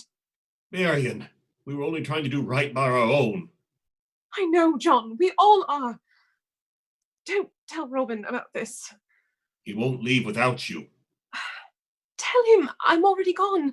Tell him I left the castle and I went back to the camp. Tell him he'll see me tomorrow. He won't appreciate being lied to. Tomorrow, tell him the truth. He'll come back for you.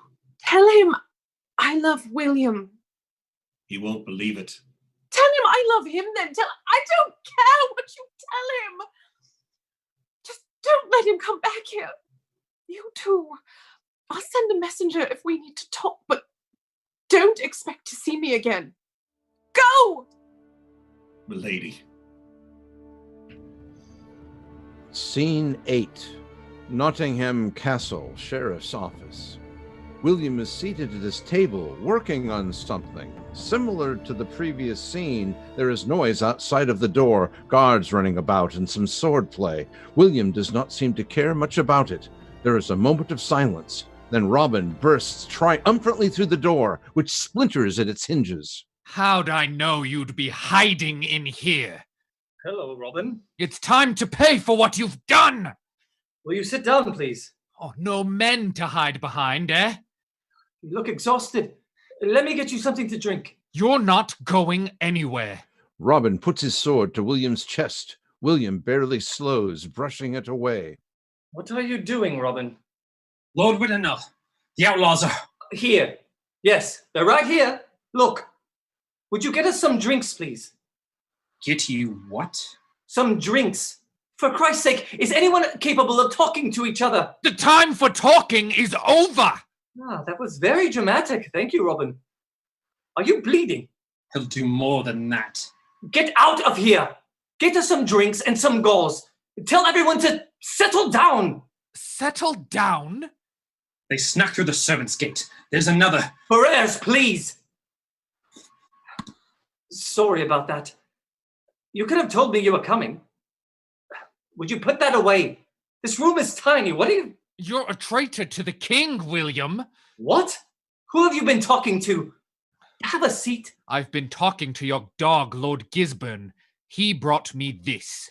Are you going to tell me that's not your signature? Do you think I am insane? I'm not going to burn down the forest. That was a ruse. It was Gisborne's idea. He thought it might lure you out into the open. Apparently it worked. It bears your signature. Well, you wouldn't have believed it otherwise. If I thought you were going to fall for it, I wouldn't let him try.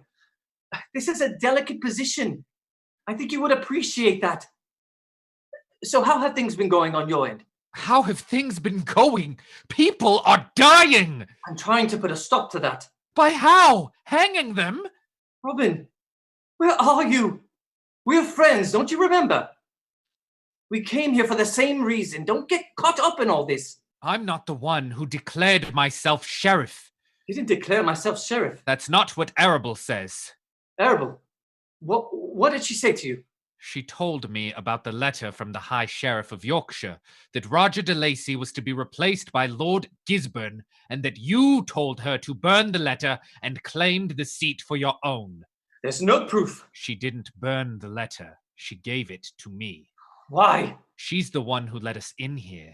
She came to us earlier this night. She let Will Scarlet and Elena free from prison. She what? Oh, Arable, what have you done? You are acting in direct opposition of an order by the High Sheriff. You have disregarded the commands of King Richard himself. You have practically staged a coup and illegally taken control of Nottingham Castle. Now, wait just a moment. Then you order me the murder of my men. You kidnap Lady Marian and force our marriage upon her. What? All in the name of order? In the name of peace? You sign an edict to raise the forest, to scare hundreds of people out of their homes. Is this safety to you? Robin, slow down. Let me explain myself. Ferrers re-enters the room with 2 cups and some gauze. He puts the cups on the table in the center of the room. Oh, thank you. Right here, please. Would you do me a favor and dress the wound on his arm? I gave that to him. All the more reason. Here, Robin, drink. So you can poison me as well. William, agitated, sets his own drink down, reaches for Robin's and drinks from it, then puts it back in front of Robin. He is clearly not poisoned and sits down again. I'm not trying to kill you. I'm not staging a coup, and I'm certainly not forcing anyone into marriage. You, on the other hand, have taken control of a band of mercenaries, are calling the people to rebellion, have been at fault for the assassination of a sheriff. What else? The least of which stealing from the king's personal supply stores is, if I may remind you, what we came here to stop in the first place. Which one of us is more likely a traitor to the king, Robin? You were never appointed sheriff. Anything you do as such is an act against the king. How can you deny that? Would you prefer Lord Gisborne as a sheriff? That's what I was up against. You would have done the same. When we were attacked in the woods, if you had run and I had stayed, if our roles had been reversed, you would have done the same as I, every step. Gisburn is dead. I killed him myself. You can't just go around killing public officials whenever it suits you, Robin. So step down. If you took the sheriff's office only so that Gisburn wouldn't, prove it. He is no longer a threat. Step down and release Marion. Marion, is that why you're here? Is that what it comes down to? Will you step down? Why? Do you fancy her? You can't see beyond that. You know you won't because you like the power. You don't care about peace. You care about yourself, King William. Marion and I can restore the peace here. I will denounce you. I will show everyone that letter from the High Sheriff. I will send a message to King Richard himself about your treason. What then will be the point of marrying Marion? Step down, William. And then what? Who will replace me? If not Gisborne, who? Who in your mind will fill the sheriff's office that will not do as I have done? You, King Robin? I'm no king. You and I should know better than anyone. It doesn't matter who wears the crown. The orders are the same. If you kill the king, there's another one behind him. What did killing Roger de Lacy get you? Me. What would denouncing me get you? This man, probably. William de Ferrers. What would you do if you were Sheriff Ferrers? I'd raise the forest. You see, Robin? I can make this better. This isn't war. You don't win by killing everyone else. There are some that would sit here and do that. I am the best chance for reason. You're a traitor, William. How long have you known me? What are you even fighting for? Someone's got to fight for it. You have no idea what your own cause is. That doesn't make me wrong.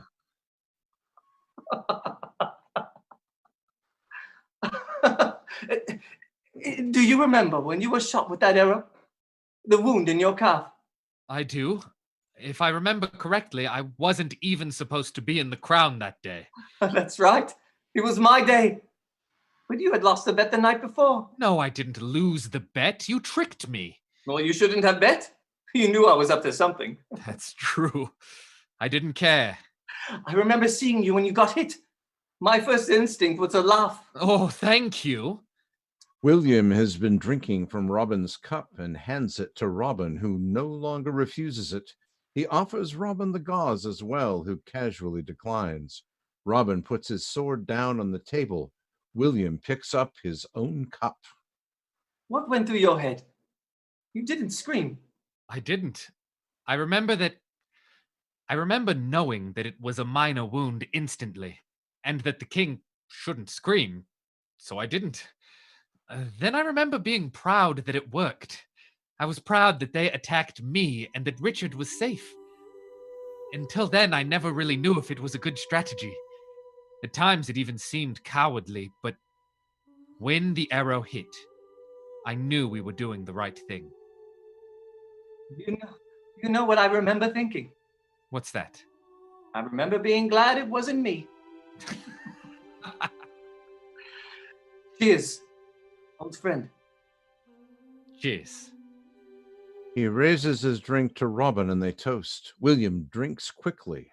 Robin watches him for a moment and smiles. Robin pulls deeply from his own drink, and William reaches across the table and slices Robin's exposed neck with a concealed knife. Robin kicks violently. His drink flies down. He sputters and collapses. William grabs him and helps him to the ground, overwhelmed with horror, but prevents Robin from reaching either his sword or his own neck. Continues to wrestle with Robin long after he has died. I'm sorry, Robin. I'm sorry. We swore an oath to the king, an oath of fidelity, an oath to protect our country from all dangers, even from within itself, even from those we love. You broke that oath, Robin. You broke that oath, not I. All you've done is endanger the people. And I'm sorry. I can't let you stop this peace. There will be a peace in Nottingham. And I will be its architect. I will do it. Even if I have to drag everyone like a child. If I have to kill every man who would stand in my way, I will see it done. There isn't a friend or a father or a lover with more than that. And if I am the only one willing to sacrifice for it, then... Without warning, William starts coughing up blood, which he is now only starting to realize. He looks at the blood in his hands, slowly turns to look at the cup that he drank from, and then up to Ferrers, who is smiling coldly from the shadows. William tries to move towards Ferrers, but finds himself falling to the ground, scrambling across chairs, unable to get close enough. Ferrers closes and locks the door, moves Robin's sword just out of William's reach, and lightly tosses the gauze to him. Ferrers moves back to the desk and picks up the edict. As per orders of this edict, the last signed act of the previous sheriff of Nottingham, before he was slain, as was his predecessor, the Sherwood Forest will be razed to the ground, commencing tomorrow morning, and the end of this rebellion once and for all. William sputters a few final times on the ground and is dead.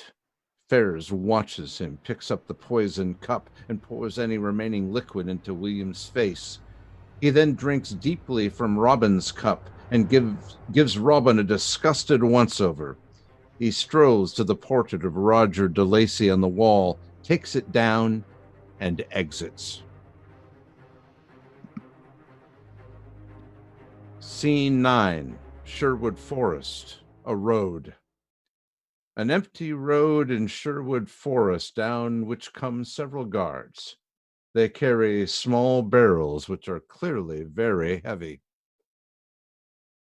That should be far enough for the road, don't you think? Well, what's in these things anyways? I don't know, but they'll burn for a good long time. Let's put the others deeper in. We'll run the fuses together and set them off on the road.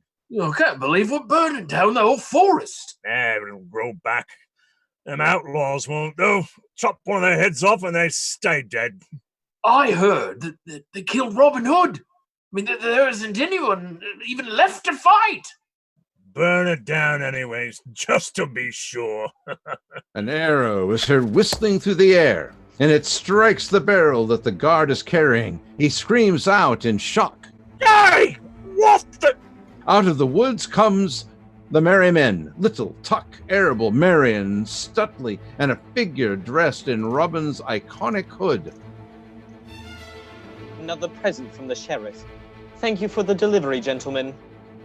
Are you insane, shooting an arrow at this? Oh, you'll be fine. Besides, I need you alive to send a message to the new sheriff.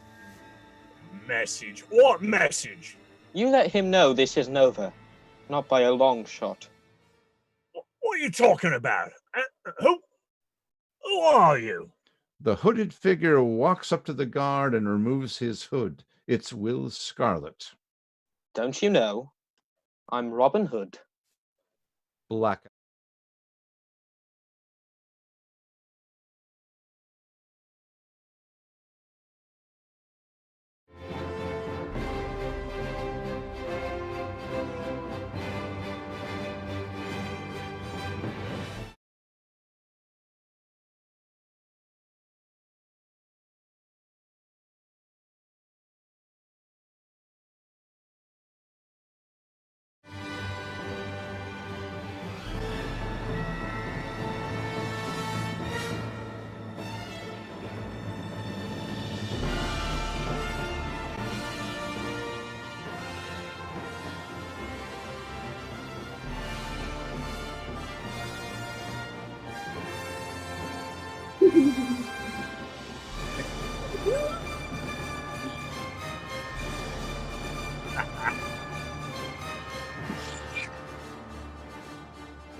Justin, tell us when we're clear.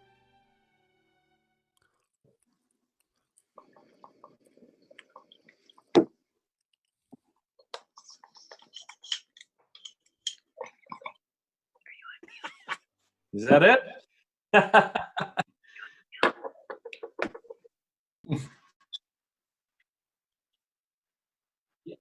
Yeah, absolutely. Can you read those out to us? Thank you, everybody. Thank you so much for coming and joining and spending your Saturday evening with us in your homes. This is the first time we've any of us have ever attempted this, so it's kind of a fun thing to kind of get down. I want to give a shout out to David Chorley. He's the one who put all of that underscore together. Fantastic work. Really cool. Dang. Yeah, that was amazing. Awesome. Thank you, David. Amazing. And so we can certainly open it up for questions. You can ask Nathan anything. I mean, he's the brain behind all of this, or any of the performers, or whatever. Shoot, what do you got for us, Justin?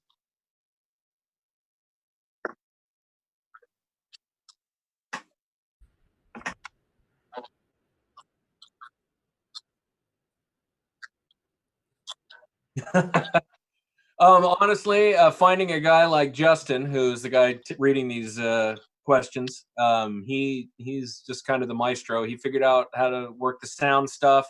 We together kind of played with OBS, which is the software that we use to stream this and kind of as a production component. So that's why we got to do it. Otherwise, this is kind of a Zoom, just utilizing Zoom. So there's a lot of technologies we had to put together. I'd say that was probably the biggest thing. Keeping my daughter quiet during rehearsals was also another challenge, but That's me. that's that one. But no, it was, that was the main challenge. Otherwise, all my favorite actors that I performed with, that I got to cast in this, weren't doing anything right now. So that was actually a really convenient thing.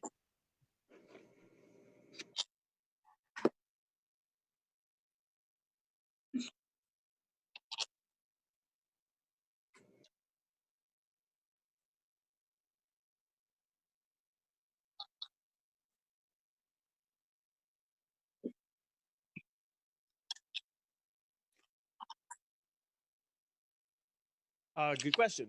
In fact, one of the very first things that I did when I started researching to write this was to ask myself who was the Sheriff of Nottingham, because from almost every single movie or TV show or whatever, he's known as the Sheriff of Nottingham. Like I just asked people, what's his name, and nobody knew. So I did research into that and quickly found that in this period of between 1191 and 1192, it went from Roger de Lacy to William de Wendenall to William de Ferrers in a very, very short time. Not quite as short as we do in the play, but still in a matter of months. And to me, that was the very first inclination of, okay, well, here's where the story is, in that there is this rapid change in sheriffs. So it was important that I wanted to get a lot of that historically as accurate as was theatrically reasonable, let's say. I mean, it's not historically perfect, but it's respectful, I want to say, to history. And that's one of the reasons why there's so many characters named William. I wish I could change that. It's hard when you got a William de Wendenall and a William de Ferrers and a Will Scarlet and a Will Stutley. All of these were already named William. Obviously, I wanted to create as many female roles as I could, because there are not a lot in the Robin Hood canon. So Elena was my own creation. Arabelle was my own creation. In the novel, there are additional historical figures that I was able to pull in just to help beef up the fact that it's not all guys all the time. But I didn't really want to change any male characters to female. I thought that was kind of a cheating way to do it. I did not in this play include King Richard or Prince John as characters, but they are characters in the novel. So in the novel, I'm able to extend a lot further into the actual historical characters, as well as some earls and things like that were in the area.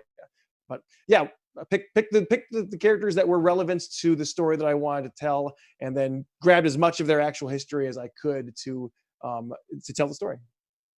And I highly recommend that you guys buy the book, not just as book plug, but if you thought that this kind of story was epic or just a gritty twist on the Robin Hood story, the book goes into so much more detail on all of these characters and why they're good and why they're bad, and it's book plug.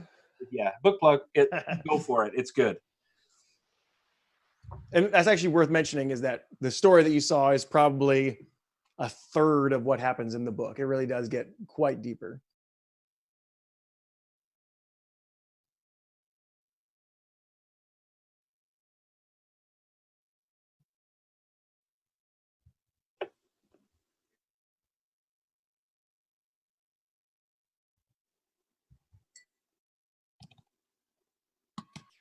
I'd like to thank all of these performers and for everybody who's put some time into this.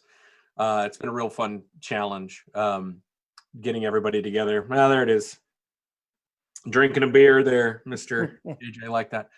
No, I just getting a chance to work with you guys, and I loved the fact that I got to just all the up and down the West Coast. We've got people from California, we've got people from over by Seattle, we've got people in Oregon. We've got just all over the place. Tacoma, Port Orchard. Just it's fantastic. This is the Pacific. It's the West Coast. Fully premiere of this, so to speak. They did a reading of this. Another buddy of ours did this in Arizona a couple weeks ago. So I'm not the first by any means, but it is absolutely been an honor to work with everybody. So thank you so very much.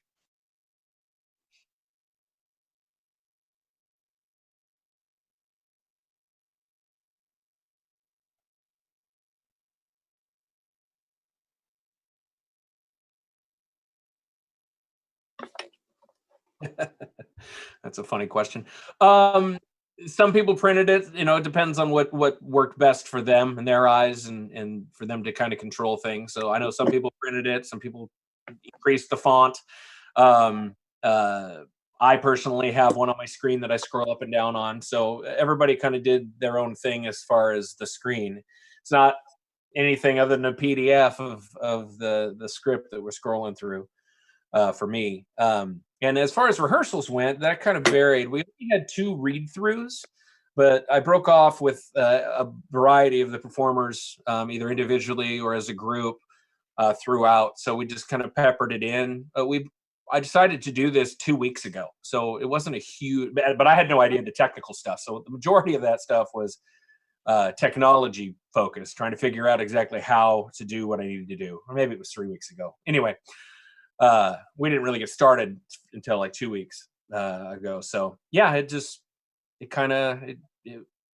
I'd say maybe all together we did 2 full read-throughs, and the rest were individual work sessions.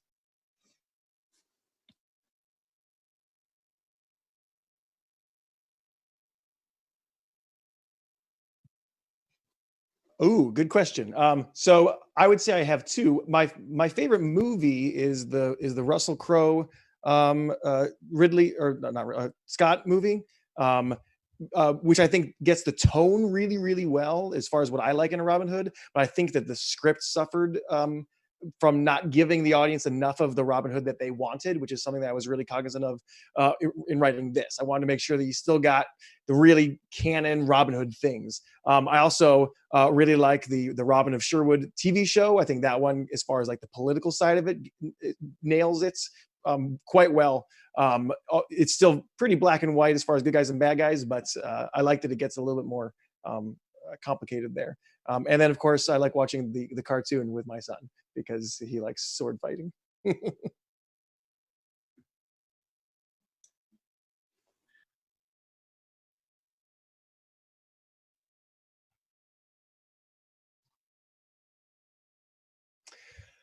Like it's such an interesting thing.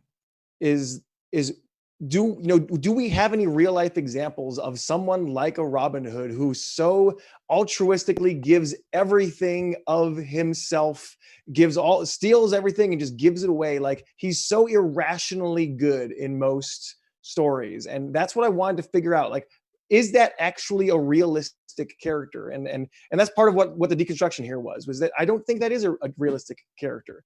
I don't know why someone would do that. There's got to be some personal motivation, and I've never gotten an explanation of why a Robin Hood would exist. For the merry men, it makes sense. They're fighting back. They're getting money. They're getting paid. They're loved. But for Robin to come back and join this fight, I was always like, I don't get it. And so that was an important thing I wanted to implement, was that Robin doesn't know what's driving him forward. It gets a little bit more detailed in the book. He's got a relationship with a brother that he's responsible in some ways for letting down, and that really kind of drives his character of not wanting to let people suffer if he can stop it.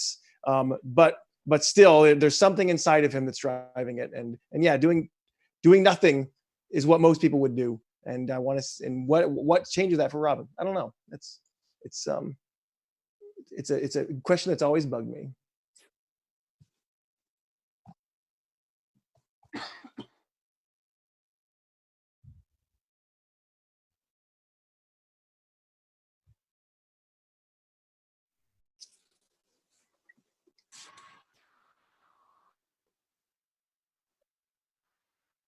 My hat's off to the cast. Great, amazing job, everyone. Thank you for writing such great things for us to work with. Thank you for reading it. It's always an honor to hear it performed, especially so well. Thank you, Eric. Yes, thank you, Yes. Erik. Thank you for making that phone call to me, Erik. We were happy to be a part of this. Hey, my pleasure. I mean, it was like herding cats half the time, but other than that, it was great. Let's do it live on stage. Plan. Yeah.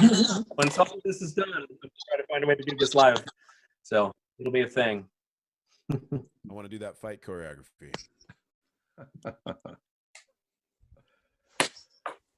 Yeah, I would refer to an expert on that, but absolutely, that'll be fun. All right. I guess we can sign off. Thanks again, everybody. What an amazing adventure, and what a smashing success. Thank you. This was fun. Good night, everybody. Good Have night. a wonderful night, all of you. Thank you so much. Can I sleep now?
Svadinje smikedi o julin lärt hiri varu vi hiri varin